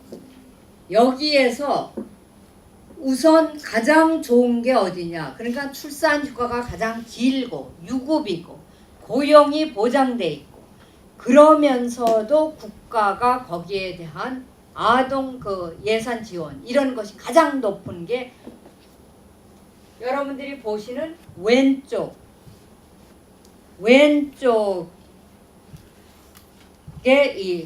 입니다. 그러니까 제로라는 게 이제 가장 그 평균을 얘기하는 겁니다. 거기에 북구라파 나라들이 다 모여 있어요. 그렇게 지원하는 나라들이. 그리고 오른쪽 하단은 뭐냐 이렇게 되면 출산 휴가 거의 없고 유급 아니고 그러면서도 국가적 지원이 비교적 약한 나라들. 이게 바로 선별적 복지를 실행하고 있는 영미권 국가들이 하단 밑에 놓여 있습니다. 그러나 중간으로 가는 거는 중간에 그래도 가깝게 가는 거는 어느 정도 복지 프로그램들이 돼 있다는 얘기입니다. 그런데 한국이 어디에 놓여 있는지 아세요? 그 그림에서 보이세요? 코리아라고 쓴 게? 사우스 코리아? 맨 오른쪽 위. 이건 이 양반이 굉장한 그 전문 분석에 의해서 만들어 놓은 보고서입니다. 이거. 그 밑에는 제가 출처를 썼네. 이게 출처가 아까 보여드린 것도 똑같은 겁니다. 그러니까 한국이 이면에서 제일 OECD 국가 중에서 꼴찌라는 뜻입니다. 이게 한국 가족정책의 현황입니다. 제가 너무 부정적으로 얘기해서 여러분들이 오히려 조금 더 섭섭하게 느껴지실 것 같은데, 그래서 이거를 가족정책의 내용을 살펴보면 요것만 한번 보세요. 제일 왼쪽에 GDP 대비 아이 1명당 비용 들어가는 게 북유럽은 52%, 그 다음 쪽에 대륙형은 22.3, 영미권 8.1. 남유럽과 일본, 한국을 하나의 카테고리로 저자는 했어요. 그 이유가 이따 나옵니다. 가장 복지 유형 중에서 비슷하다고 생각을 한 나라들을 묶어놨습니다. 그런데 제가 그 일본하고 한국만 따로 빼내서 다시 컬럼을 만들었는데 거기에서 GDP 대비 아이 1명당 비용은 한국은 1%예요. 스웨덴 52%인데 한국은 1%. 물론 이 자료는 2005년에서 2007년이기 때문에 지금은 조금 올랐습니다. 많이 올랐을 거예요. 좀. 근데 자료가 없기 때문에 OECD 평균 28%. 그렇게 보시면 출산, 양육, 유급, 휴가를 한번 보세요. 그게 네 번째입니다. 네 번째 시주를 보시면 북유럽은 44.6%, 대륙형 31.9%, 영미권 10.9%, 오히려 남유럽, 일본, 한국은 27.8%. 근데 이게 인간은 주당 출산, 양육, 유급, 휴가. 한국이 지금 출산 휴가가 굉장히 올라가는 거예요. 이 자료는 2005년도 거가 아니라 최근 거를 제가 쓴 겁니다. 그래서 굉장히 출산 휴가가 다른 나라에 비해서 올라간다 하는 거는 이걸 통해서 볼 수 있고, 그 옆에 부성의 양육 휴가. 지금 이제 공공기관에는 저 아빠들이 많이들 1년씩 나간다고 아우성들을 치는 소리가 들리는데 여기 자료에 의하면 0%. 그러니까 0%라니까 너무 미비해서 지금 나오지 않는데. 그러니까 이 정도로 그런 거에 비해서 스웨덴이 아니라 스웨덴은 12주 정도 되는데 북유럽 평균 보면 6.7주 남자들이 아빠들이 휴가를 가는 게. 그럼 아까 탈빈곤 얘기를 했는데 그럼 빈곤을 지원하는 건 어떠냐? 영미권은 바로 선별적 복지에는 빈곤층들을 많이 지원하기 때문에 여기가 제일 높습니다. 그러면 스웨덴 경우나 이 다른 데서는 빈곤층을 안 돕냐? 이미 빈곤층이 거의 없다는 말씀을 그렇게 생각을 하고 보셔야 됩니다. 이쪽 편은. 그 다음 걸 한번 보면은 가족 정책의 특성과 관련된 빈곤율, 출산율, 여성 고용률을 한번 비교해 볼게요. 스웨덴은 소득 이제 맨 첫 번째 컬럼이 소득 재분배 이전의 빈곤율입니다. 그러니까 이 말은 뭐냐면은 조세 정책도 아니고 현금 보조나 이런 복지 서비스에서 오는 그런 그 부조금 이전에 순수한 월급에 무료만 계산했을 때에 빈곤율이 얼마나 있는가. 그러니까 자기가 월급 받는 거를 봤을 때 무슨 얘기인지 아시죠? 아세요? 대답 좀 시원스럽게 해주세요. 아세요? 제가 너무 구체적으로 해서 재미가 없으세요? 저는 이 도표 얼마나 심각한 얘기인데. 그러니까 소득 재분배 이전에 보면은 스웨덴 같은 경우 26.7인데 독일 33.6. 여기는 이제 국가별로만 이렇게 대표적으로 봤습니다. 미국 26.3. 미국과 스웨덴이 같아요 거의.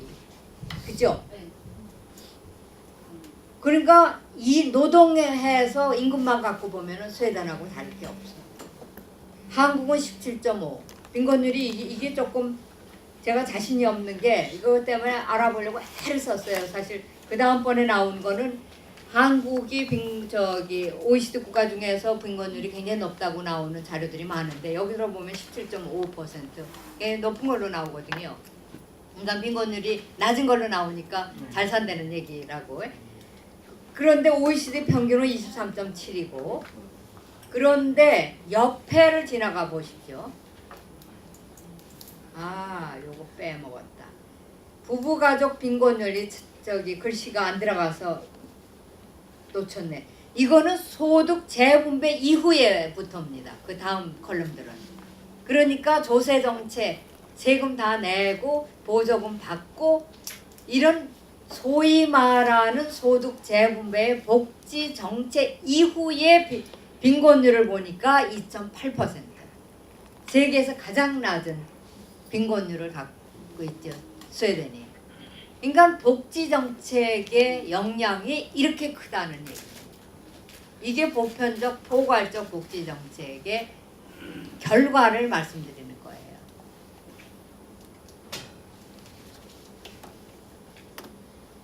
이해가 가시죠? 이 도표가 사실 왜 복지 정책을 해야 되느냐 하는데 가장 중요한 얘기입니다. 양극화 해소, 빈곤율이 적은데 양극화 해소가 이미 상대적 빈곤,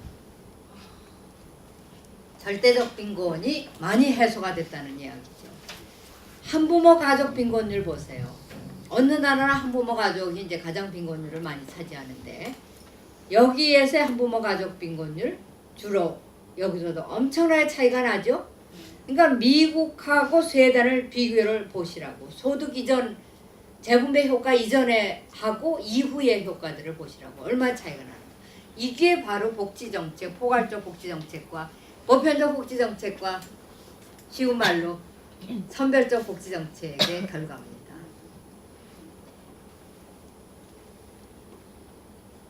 출산율 보세요.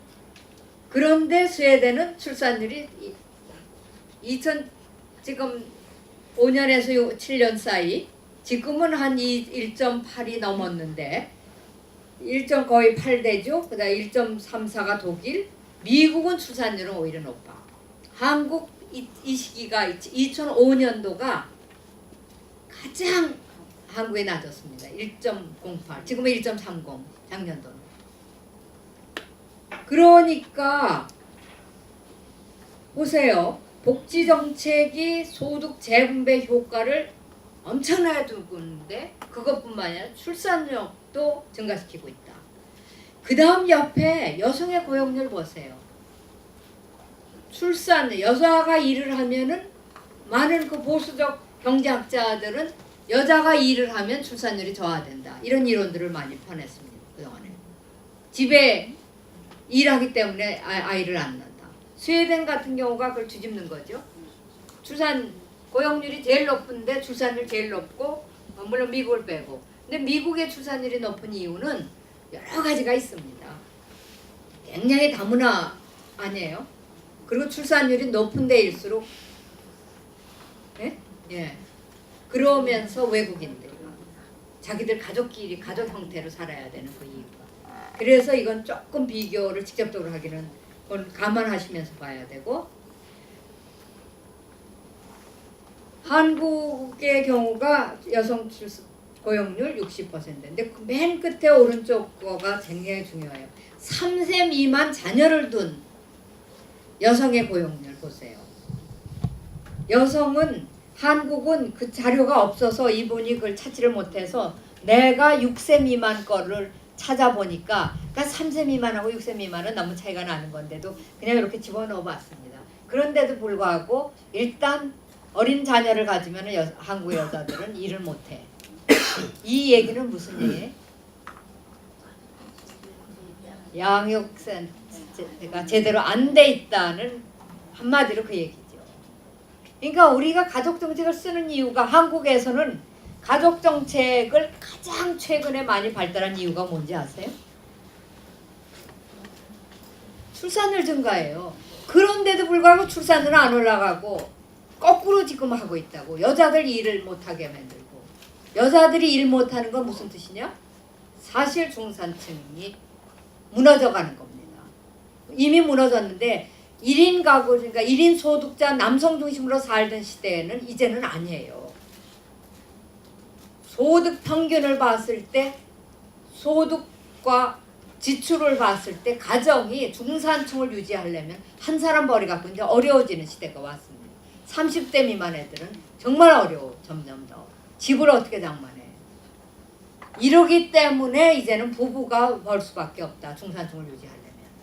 이런 변화를 맞춰가야 되는 게 사회정책인데 그게 지금 아직도 이렇게 미비하다는 이게 이 테이블이 이저 표가 단적으로 그걸 보여주는 가족정책이 왜 필요한가 하는 걸 보여준 겁니다. OECD 가족정책 유형을 잠깐 그 이름으로 이렇게 정리해 보면은 북구형을 이걸 그래서 2인 소득자 모델, 맞벌이 모델이라고 칭합니다. 학자들이 내놓기를. 그 얘기는 아마 여성 문제 다루는 분들 많이 들어보셨을 거예요. 그렇죠? 대륙형은 유럽 대륙형은 전통적 보조 모델. 여전히 전통적 보조 모델을 갖고 있어요. 제가 깊이 들어갈 시간이 없어서 이건 누가 질문을 드리면 하겠습니다. 영미형은 선별적 복지 모델.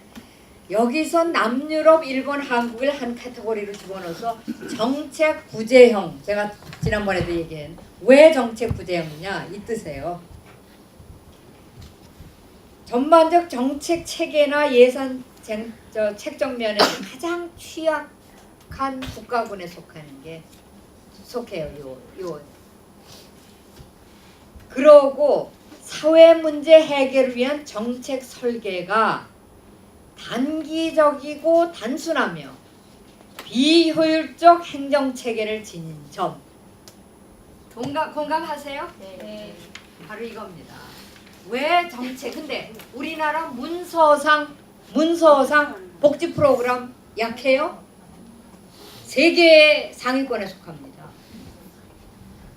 문서상 국가가 내놓는 복지 프로그램 세계 상위권에 속합니다. 실제적인 현장에서 이행되는 건 이런 걸 서구 학자들은 정책 부재형이라고 합니다. 왜 어떻게 방법을 만났냐? 방법에서는 우리나라 나열식으로 세계 상위권이에요. 왜가 빠졌고 어떻게가 빠져서 효과가 없다. 행정은 여전히 관료적이고 비효율적이고 이게 국민들이 피부에 와 닿지 않는다.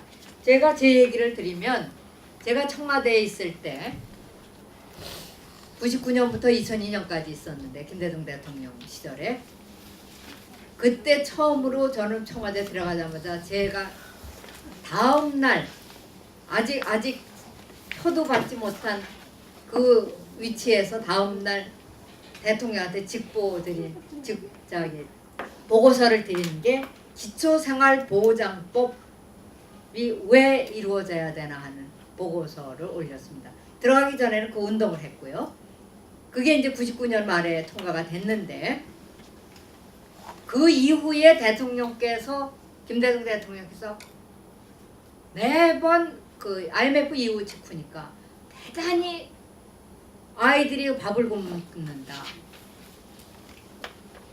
굶는 사람들이 많다 했을 때 번번이 화를 내시며 역정을 내시면서 하는 소리가 기초생활보장법을 만들었는데 무엇 때문에 애들이 밥을 굶어야 되냐. 쪽방이 한번 겨울에 뉴스에 나온 적이 있어요. 그래서 저는 서울 시내 쪽방을 다 다녔습니다. 왜 무슨 문제로 이런 게 벌어지고 기초생활보장법이 있는데 왜 그 사람들이 굶어요. 다 다녀봤어요. 결론만 하나가 드리면 행정의 관료화에서 효율을 못 찾는 거예요. 주민등록증이 없는 사람이 다반수야. 어떻게 기초생활 비용을 받아요? 주민등록증이 없는데. 왜 없냐? 아무도 관심 없어. 그게 행정의 관료화입니다. 바로 행정의 관료화. 여기 공무원들 계시죠? 너무 화가 나서 제가 이거 때문에 울분을 토한 적이 있어요. 어떻게 이렇게 하냐? 행정부. 국가가 이렇게 마련해. 하여튼 그런 게 이런 게 이게 정책 부재형의 의미를 그렇게 쓴 겁니다. 스웨덴의 가족 정책으로 들어갈게요. 스웨덴은 어떻게 돼 있는가? 이걸 배우러 오셨으니까 부모 보험 제도라고 합니다. 이거를 총체적으로 출산, 휴가, 유급 등등을 부모보험이라는 말을 앞으로는 여러분들이 쓰셨으면 좋겠어요. 이걸 양육 휴가다 뭐다 너무 언어도 분분하면서 새로운 것들이 많이 들어가는데 한마디로 페어렌트 인슈런스. 국가가 운영하는 페어렌트 인슈런스. 인슈런스 하면 뭐예요? 보험이죠. 보험에는 뭐가 들어가야 돼? 에?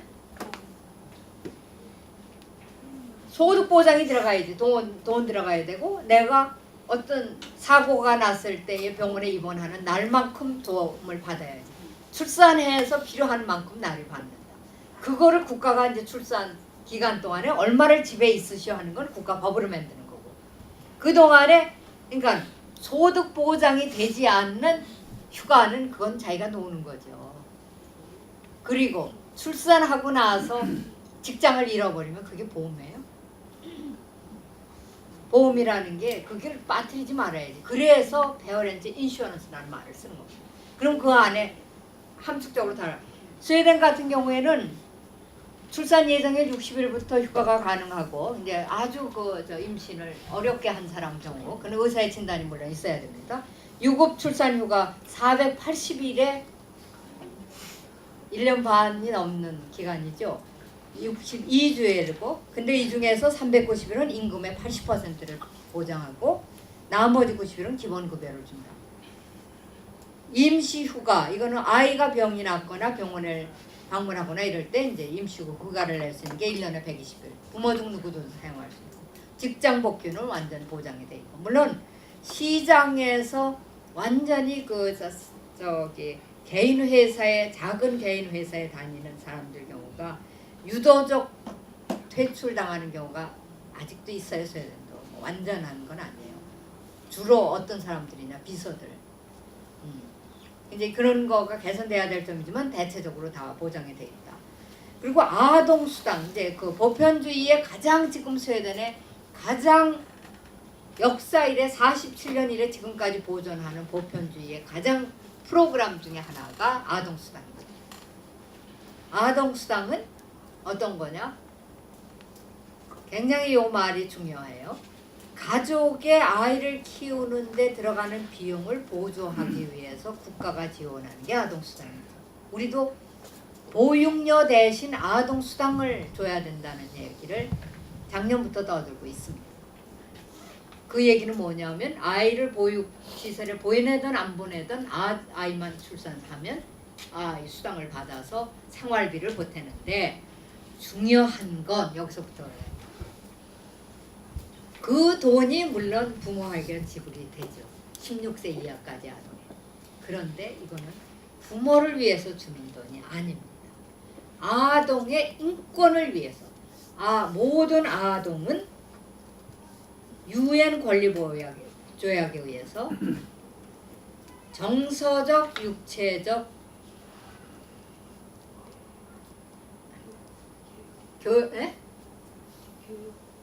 교육이 아니라 정서적, 육체적, 심리적 건강하게 자랄 권리가 있어요. 추호라도 경제적인 이유 때문에 혹은 부모가 불안해서 정서적으로 불안정하거나 아이가 어렵게 돼 이런 걸 막기 위해서 주는 의미를 부여해서 아동 수당은 부모 권리에 의한 조항에서 주는 게 아니라 아동권에서 의해서 주는 거예요. 그러면 그 돈이 누구를 따라가요? 아이를 따라가요. 그러니까 이 경우는 이혼을 했을 경우에 누가 아이를 낳느냐에 따라가요.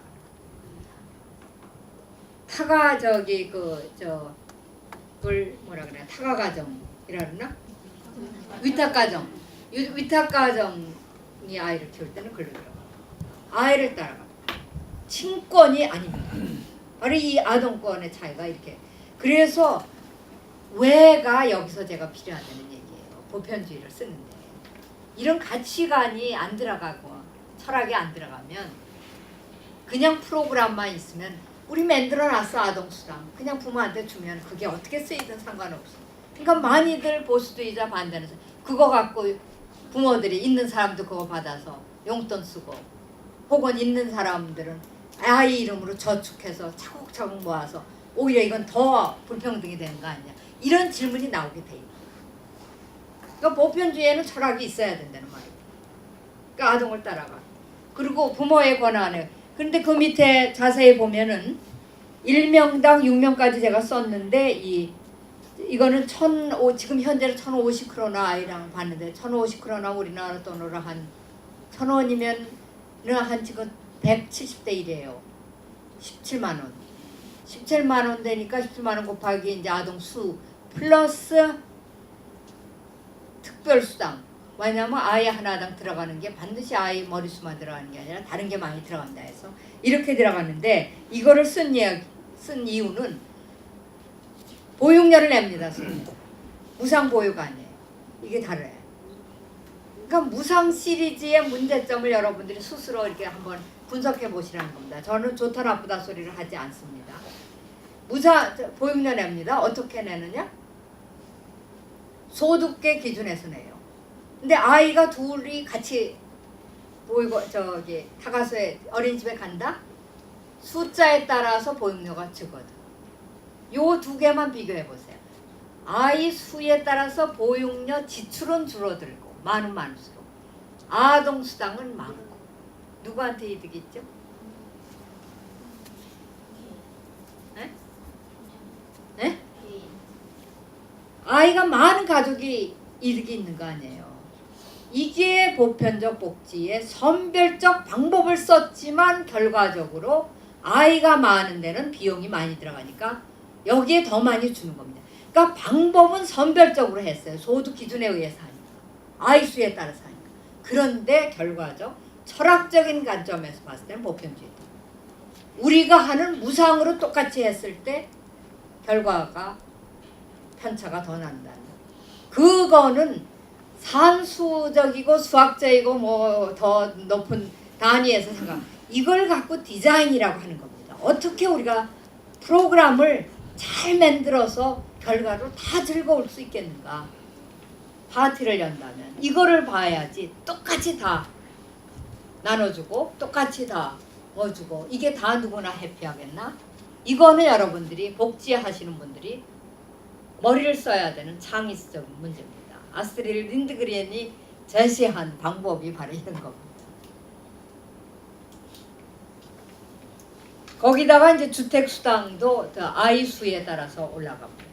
그러니까 생활비가 아이가 많아서 허덕거리는 현상을 미리 막는 게 이게 선별적 방법을 선택한 보편주의적 아동 정책, 가족 정책입니다. 이제 그 혼돈 오신다고 우리 저기 부회장님 조금 이해가 되세요? 이렇게 얘기 구체적 사례가 들어가면 그걸 갖고 이 사람들은 포괄적 모델이라고 하는 겁니다. 이제 이런 얘기 이제 노인 얘기도 나오고 장애인 얘기에서도 또 나오고 돌봄과 서비스 조금 전에 얘기하셨고 그 다음에 조세 정책이 하나가 있는데 이 조세 정책에 나중에 또 볼게요. 그러면 이걸 갖고 이렇게 시간이 참 빨리 가서 중요한 얘기다. 이것만 한번 보세요. 소득부 가족 아니 스웨덴의 사회보장제도의 포괄적 모델 중에서 또 하나 우리나라에 결여된 것 중에 하나가 제가 지난주에 조금 말씀드렸던 소득 보장은 많이 우리나라 굉장히 발달돼 있는데 그게 4대 보험 플러스 기초생활보장법 뭐 이런 것 등등 해서 했는데 사회 서비스가 약하다고 그랬죠. 기억하시죠?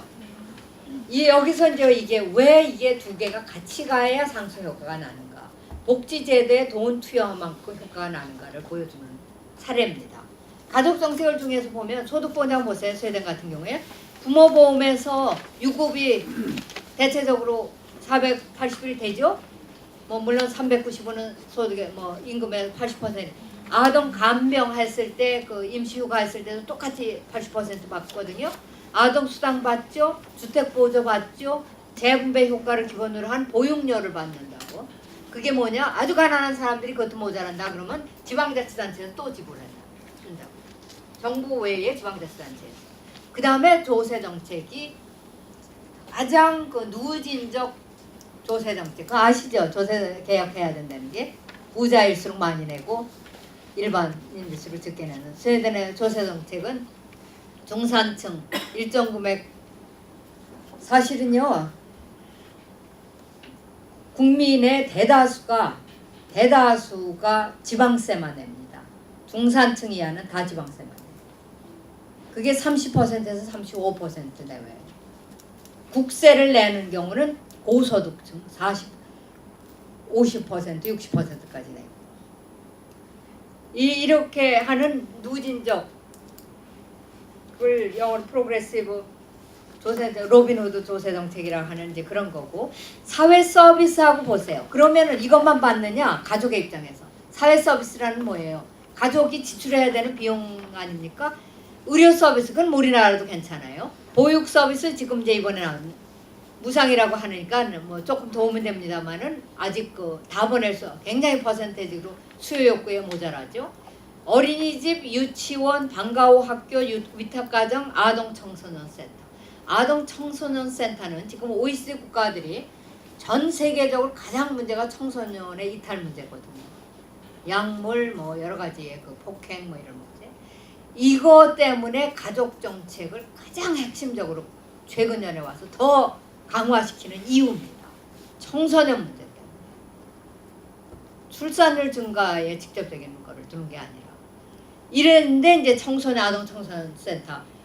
그 다음에 가정상담소, 아까 얘기하신 가정상담소 엄청난 중요한 역할. 교육이 다 무상이죠. 다음 주일에 와서 들으실 내용입니다. 교육. 이게 사회 서비스의 대단한 큰 축입니다. 교육은. 우리가 사회 정책을 복지를 큰 차원에서 거시적으로 보자 한 이야기는 바로 여기에서 교육이 사회 서비스의 계단. 의료, 교육, 주택 정책 이것은 사회 서비스의 크다는. 물론 건설, 교통 이것도 다 사회 서비스. 그 다음에 주택 서비스, 오무츠만 제도. 이 서비스가 같이 들어왔을 때 하나의 프로블렘이 생길 때 아까 말씀하신 그 아이 했을 때 이게 같이 서비스가 들어오면 그 어려움을 지금 실무자로서 하시는 문제가 해결이 많이 되죠. 전문가들이 다 들어와서 해결하니까. 이래야지 투여되는 비용이 효과를 거둔다는 말은 그 문제를 가진 가족이 혹은 시민이 회복되는 것이 효과죠. 회복되지 않으면 그게 무슨 효과겠어. 돈만 나눠준 게 효과입니까? 목적이 거기에 있어야죠.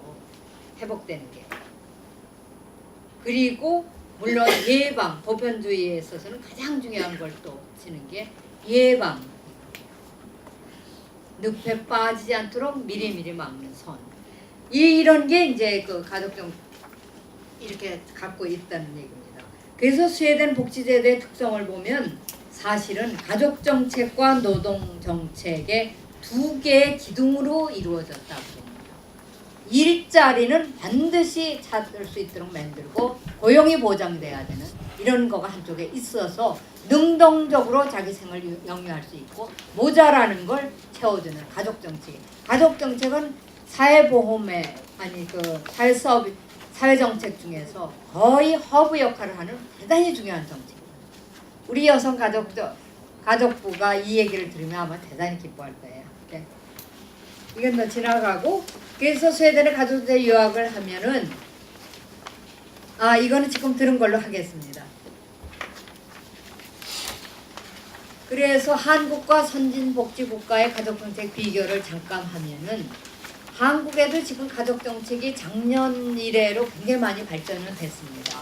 맞벌이 2인 소득자 모델을 중심으로 해야 된다는 소리는 학자들이 거의 90% 동의하는 거기 때문에 이 방향으로 여성가족부도 지금 진행되고 있는데 이제 문제는 그게 포괄적이지 못한 아까 그 서비스와 소득보장이 연계가 안 되는 거 관료화 여러 가지가 효율성을 못 내는 데 있고 수요 욕구의 니드를 제대로 조사 안 하는 데에 문제가 있고 원츠와 니드가 완전히 혼돈돼 있어서 무상이 그 일을 하고 있어요. 지금.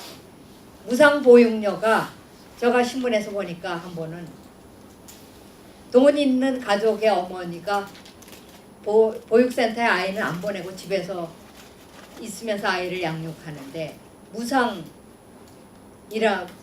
무상급식이라는 것 때문에 보육시설에 무상이라는 것 때문에 점심시간에만 맡긴대요.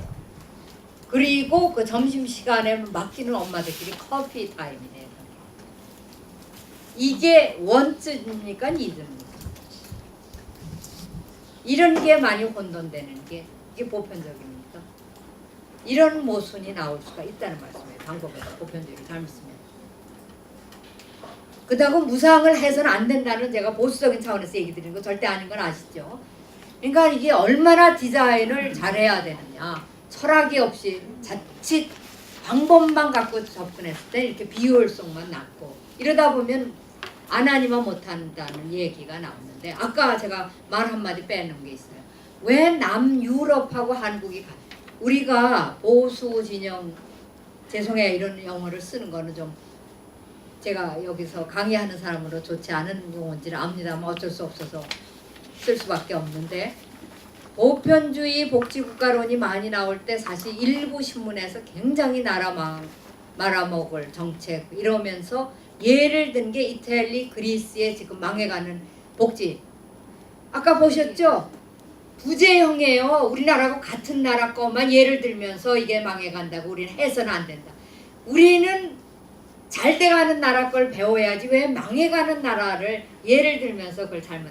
이거가 혼돈이 돼 있는 상태예요 지금. 지식인들, 정치인들은 물론 어떤 분이 정치가 제일 문제입니다라고 지난번에 말씀하셨는데 이게 사실은 참 안타까워요. 그거가 분별이 안 되는 거예요. 다 정책 부재형들이라고. 단기적이고 이런. 그리고 사회 서비스와 소득 보장이 절대로 온전하게 양대축을 갖추지 못하고 있어. 이럴 때 자칫하면 예산 낭비해서 사실 정말 말아먹을 수도 있죠. 이런 형태가 나오는 게 왜 보편주의를 어떻게 접근해야 되느냐 이제 그런 뜻입니다. 그런데 이제 한국 다시 돌아가서 한국 가족정책의 주요 내용을 보면 이제 산전후 휴가와 배우자 출산 휴가 제도도 지금 점점 들어오고 있고, 그러나 아주 배우자 출산 휴가 제도는 공공기관에서만 활용되지 시장에서는 전혀 안 되고, 육아휴직 및 유아기 근로시간 단축 제도도 지금 조금씩 되어지고 있고, 아동 양육 정책과 보육 정책, 그러니까 이렇게 나열식으로는 지금 거의 괜찮아요. 근데 여기서 아직 노인 돌봄 지원 정책이 가족 정책의 일부로 들어가고 있습니다. 선진국은 이미 이거는 독립적인 정책으로 떨어져 나가요. 아직도 한국의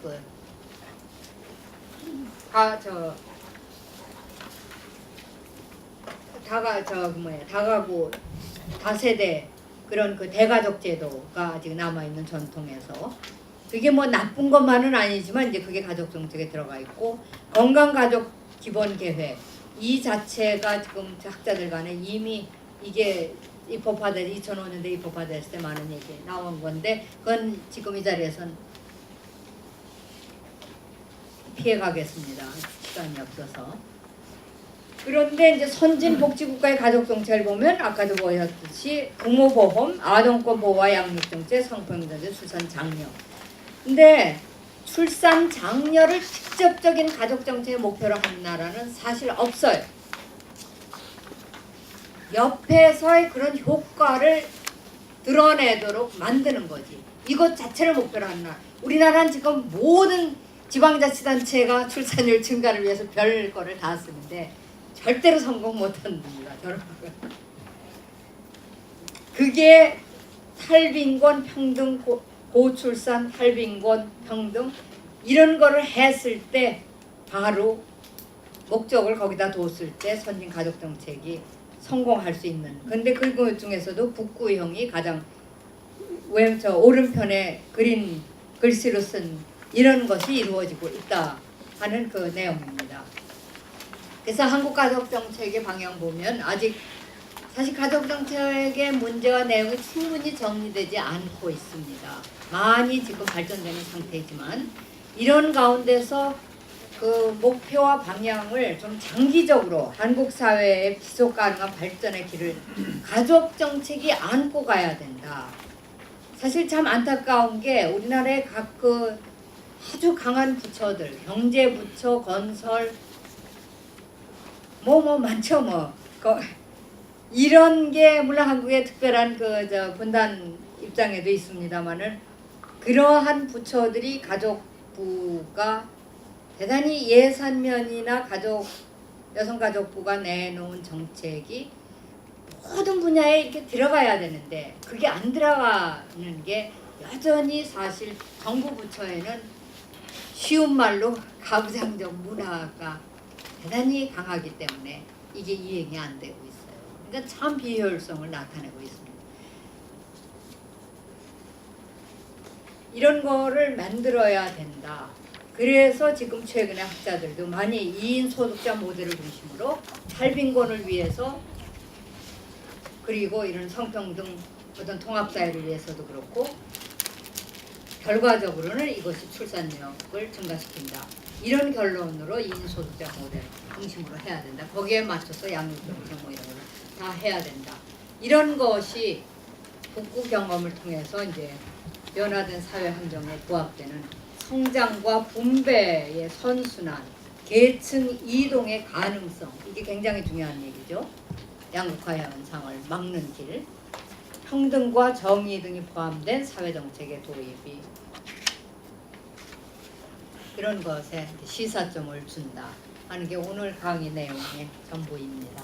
감사합니다.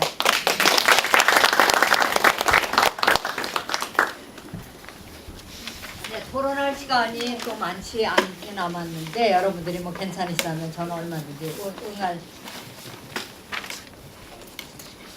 준비가 돼 있으니까 질문 주세요. 혹은 들었을 때 조금 미비하다고 생각되시는 분이 그런 면이 있으면은 질문을 주셔도 좋고.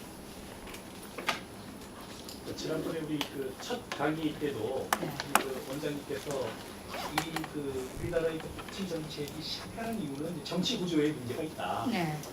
저는 이제 이번에 보면은 경제 정책에도 문제가 있구나.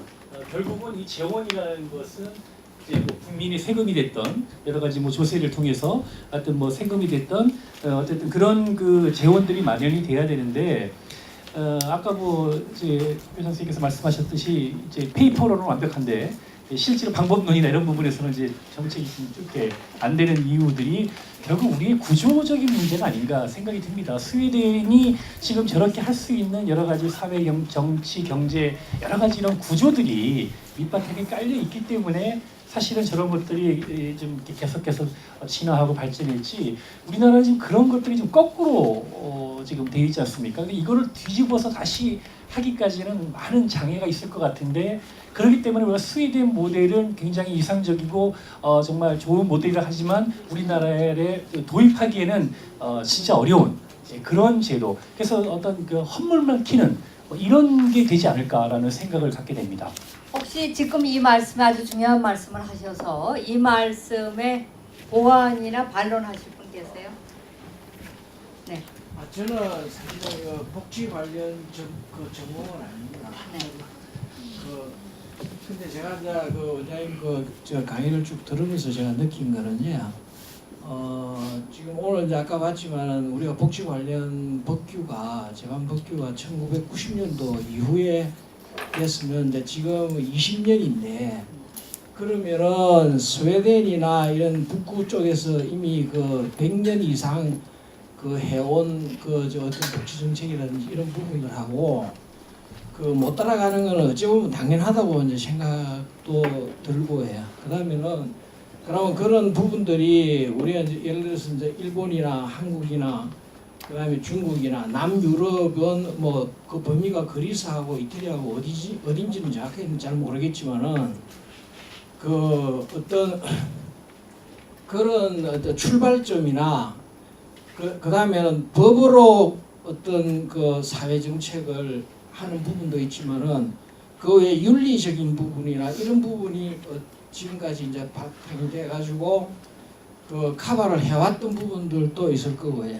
그러면은 제가 이제 하고 싶은 이야기는 그 이런 부분이 아까 이야기한 강력한 부서에서 예를 들어서 뭐 경제라든지 건설이라든지 국방이라든지 이런 부분에 예산이 많이 투입이 되는데 그럼 그런 부분에도 사실은 어찌 보면 이런 어떤 가족 정책이나 복지 정책이 각 부서에 이제 그 포함돼야 될 부분들이 아직까지 포함이 안 되고 있고 이런 부분들은 그 예를 들어서 저같이 이제 이때까지 몰랐던 사람들 이런 사람들에 대한 어떤 교육이 좀 더 많이 필요한 게 아닌가 하는 이제 그런 부분에 대해서 말씀드리고 싶습니다.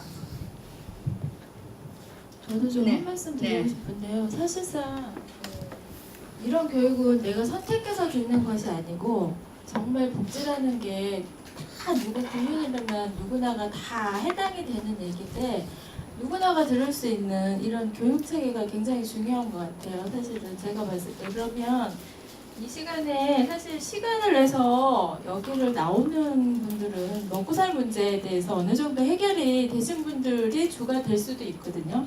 근데 우리가 먹고 사는 문제가 해결이 되지 않는 분들은 사실 생존이 걸려 있기 때문에 이런 거에 대한 어떤 생각할 여지 이런 거조차도 생각을 할 수가 없을 거라고 생각이 들어요. 그래서 이런 문제점들이 일단 어떤 매스컴을 통해서 공영방송이나 이런 거를 통해서 자꾸 듣고 배울 수 있는 이런 기본적인 게 좀 사회적으로 형성이 되는 게 많은 도움이 되지 않을까 저는 그런 개인적인 좀 생각을 하고요.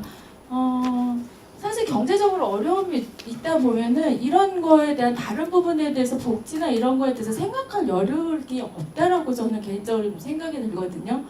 그래서 이제 일단 복지라는 얘기는 저가 여기 와서도 처음 저도 접하는 거지만 너무 어려운 것 같아요. 쉬운 것 같으면서도 너무 포괄적이고 너무 다양하고 너무 범위가 넓고 아무튼 예 그렇습니다.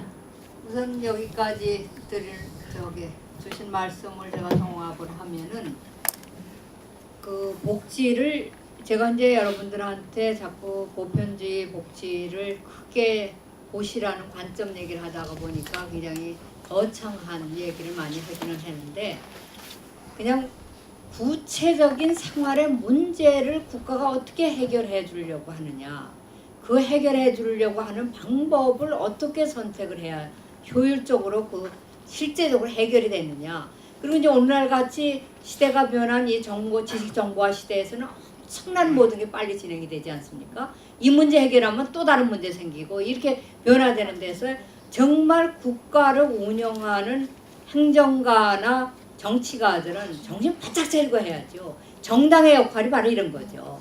그거를 어떻게 대계를 꾸밀 거냐. 이제 이런 거에서 우리가 교육이니까 그거를 배우자는 거지 누구나가 이런 지식을 가질 필요는 없어요. 그럼 끝에부터 말씀드리면 그냥 내가 먹고 사는데 어떤 제도가 어떤 게 옳다 그르다 이 정도 판단할 수 있는 수준만 되면 되는 거지. 그러나 물론 이제 그런 거고 지금 말씀하시는 구조적인 문제 옳아요. 그런데 하나 제가 분명하게 조금 말씀드리고 싶은 거는 스웨덴이 반세기 만에 그게 만들었다고 했어요. 솔직히 우리나라보다 더 가난했어요. 인구만 적었지 거기에도 장점만 있었던 건 아니에요. 인구가 적다는 건. 세금이 들어옵니까? 인구가 적으면? 예산 말씀하셨는데. 그 시대에는 인구 수가 국력이라고 했던 시대예요. 전 세계. 보통 통념. 그런데 어떻게 효율적으로 왜 제가 디자인 말을 자꾸 하느냐. 어떻게 짰길래 사람들은 그 효율성을 가져와서 사람들이 지금 이 정도 수준이 됐는가. 이제 그거를 우리가 배우려고 하는 거고 우리가 따라갈 수 있다 없다가 중요한 게 아니고 그러면은 지금 우리가 이 시점에서 해야 될 건 뭐냐. 제가 지금 가족정책을 이렇게 강조했던 이유는 맞아요. 지금은 이제 우리 다음 세대를 지금 여러분들 중에서 이미 당사자이신 분도 거의 안 계신 것 같아요. 거의 있을 수 있어요. 그러나 조금 이제 아마 선배 입장이거나 아니면 이제 연세도 조금 드신 분들은 벌써 자녀들이 대학 다니면 얘네들의 문제인데 어떤 사회 구조가 돼야지 얘네들이 마음 놓고 살 거냐. 이 차원에서 우리가 이런 거를 좀 다룬다. 좀 가볍게 생각을 하세요. 너무 어렵게 보시지만. 그래서 이 맞벌이 모델이 진행되기 위해서 무엇들이 필요하냐. 이거를 파고드는 분석력을 우리가 갖는 게 저는 이 강의의 목표입니다. 스웨덴을 따라갈 수 있느냐 없느냐는 그거는 그냥 들을 때 나올 수 있는 리액션은 반응은 있을 수 있지만 항상 그러니까 안 된다 된다가 아니라 무엇을 찾아서 비슷하게 갈 수 있는가. 스웨덴이 하루아침에 이룬 건 아니잖아요. 복구가. 방법을 선택한 거를 제대로 한 게 올라갔다. 제가 독일 얘기를 드리겠습니다. 독일의 가족정책은 아까도 전통적 보조 모델이라고 했어요. 그 얘기는 뭐냐? 아이들 유아기를 보조하는 데 굉장히 많은 투자를 초기부터 했습니다. 독일은. 그래서 자녀를 많이 가진 가족이 가족수당을 제일 많이 받았어요. 그랬지 여성들한테는 투자를 안 했어요.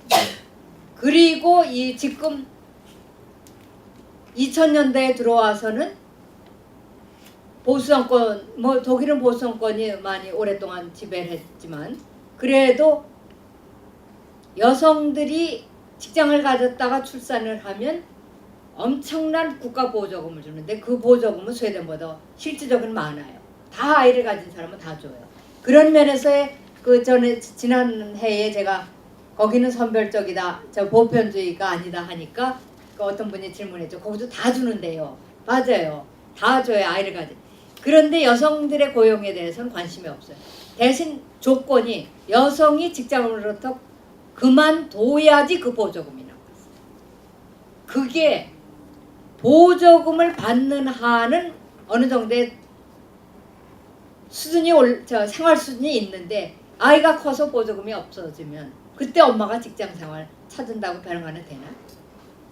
이럴 때 그 가족은 떨어질 수밖에 없어요. 빈곤율 소득 수준 떨어져요. 그게 출산율이 독일이 유럽 전반에서 비교적 제일 낮은 이유. 오히려 그러니까 애 안 낳고 대신 직장 다녀. 선택을 그렇게 해버리는 거예요. 그게 지금 독일이 많이 지금 변하려고 하는 최근에는 많이 변하고 있는 게 북구식 2인 소득자 모델을 우리도 쓰겠다. 보육센터 많이 만들어야겠다. 이게 지금 가족정책에 굉장히 현안화되어 있습니다. 그러니까 그러니까 결과가 좋았구나. 문제가 이렇게 해결됐구나 하니까 바꾸려고 하는 거지. 그러니까 바로 문제를 해결하는 방법을 찾는 건 여러분들이 자녀를 키울 때 어떤 문제가 봉착됐는가, 그 문제를 어떻게 해결할 건가, 다른 사람은 어떻게 해결했는가, 그걸 보고 내 거를 찾는 요 자체가 복지 정책을 제대로 집행하는 겁니다. 처음부터 남의 거를 들여오는 건 아니라고 봅니다. 바로 요 기술을 우리가 배우자는 게 목적이죠. 그 해결하는 방식을. 그러니까 스웨덴 거는 하나의 이제 사례로 어떤 사람이 무슨 병이 걸렸는데 이렇게 고쳤대. 이거를 이제 가르쳐 드리는 거고요. 저는 스웨덴 얘기를 하면은 많은 분들이 이 자리뿐만 아니라 스웨덴은 이런 이유가 있고 저런 조건이 있고 저런 조건이 있어서 잘 된 거 아닙니까? 이렇게 말씀하시는데 일단은 그거는 이제 우리가 좀 배제하자는 말씀을 미리 드리는 겁니다. 그러면 그게 이제 50년 동안에 발전된 게 나머지 50년 동안은 그냥 굉장한 그 황금기에는 엄청나게 더 투자를 했죠. 그게 지금 우리가 바라보는 지금 스웨덴이고 지금 그렇게 따라갈 필요 있는 건 아니죠. 근데 어떤 분야는 사실 한국도 예산을 지금 무지하게 투여해요. 문제는 효과가 안 나는 거란 말씀이에요. 이게 지금 우리가 미리 막지 않으면 자칫하면 그야말로 밑 빠진 독에 물 붓는 건 우리 시민으로서 지킬 권리가 있고 의무가 있지 않습니까? 이걸 우리는 그걸 위해서 사실 지식을 배우는 거죠. 남의 나라 이해를 배우는 거고 남의 나라 또 실패를 통해서 우리는 그거는 좀 스킵하고 가면 오히려 더 효율적이야. 제가 스웨덴에서 여기 올 때 사실은 제 직장에서 올 때 제 그 직장 상사가 내가 이제 한국에 돌아간다 하니까 이런 말을 하더라고요. 저 개인적으로 앉아서 너 사표 내지 마 그러더라고요. 왜요? 하니까 스웨덴은 오래 살았다 가면 문화적 충돌 때문에 다시 오고 싶어질 거다. 그러면 you are welcome anytime 그러더라고요.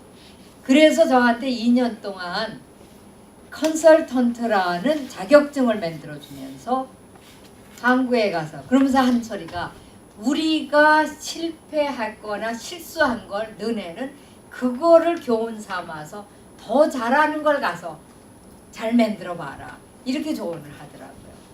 그러니까 따라가는 게 아니라 잘한 거 받고 실패한 거는 피해가고 물론 문화가 다르고 환경이 다른 데서 똑같은 그러면 사람마다 똑같은 약 먹어서 효과가 있는 거 아니잖아요. 요즘에는 의학도 그렇게 발전되지 않습니까? 여자 남자가 또 다르고 지금은 이제 의학도 굉장히 세분화되고 개인별로 되고 이러는 거. 우리는 그런 지혜가 있죠. 한국에는 오히려 동양 의학은 개인별. 그러니까 그런 것까지 같이 감안해서 이제 복지는 이게 다른 뭐 어떤 그 동떨어진 정책을 얘기하는 게 아니라 우리 실생활을 지금 어떻게 향상시킬 건가. 나만이 아니라 같이 그래야지만 지속 가능하다. 요 이론에 대해서는 우리가 자꾸 이렇게 공감대를 좀 갖고 같이 가야지 이게 지속 가능하다. 이거는 사실 어떤 면에서의 가치관이면서 새로운 그 대안적인 문화를 만들어내는 거 아닌가. 그동안에 너무나도 사실 잘 살기 위해서 달려온 길이 어떻게 보면은 내가 잘 살자고 남을 헐뜯다 보니까 오히려 내가 떨어지니까 남한테 밟히는, 이게 이제 지금 약육강식의 그 예서의 아이들의 자살 이 문제가 그거 아니겠습니까? 우리 어린 아이들의 청소년들의 자살률 제일 높은 거, 노인 자살률 제일 높은 거.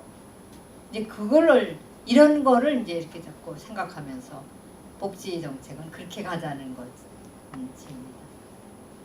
시간이 좀 많이 가서 또 모자라는 거는 다음 기회에 같이 자꾸 말씀을 나누기로 하겠습니다. 감사합니다.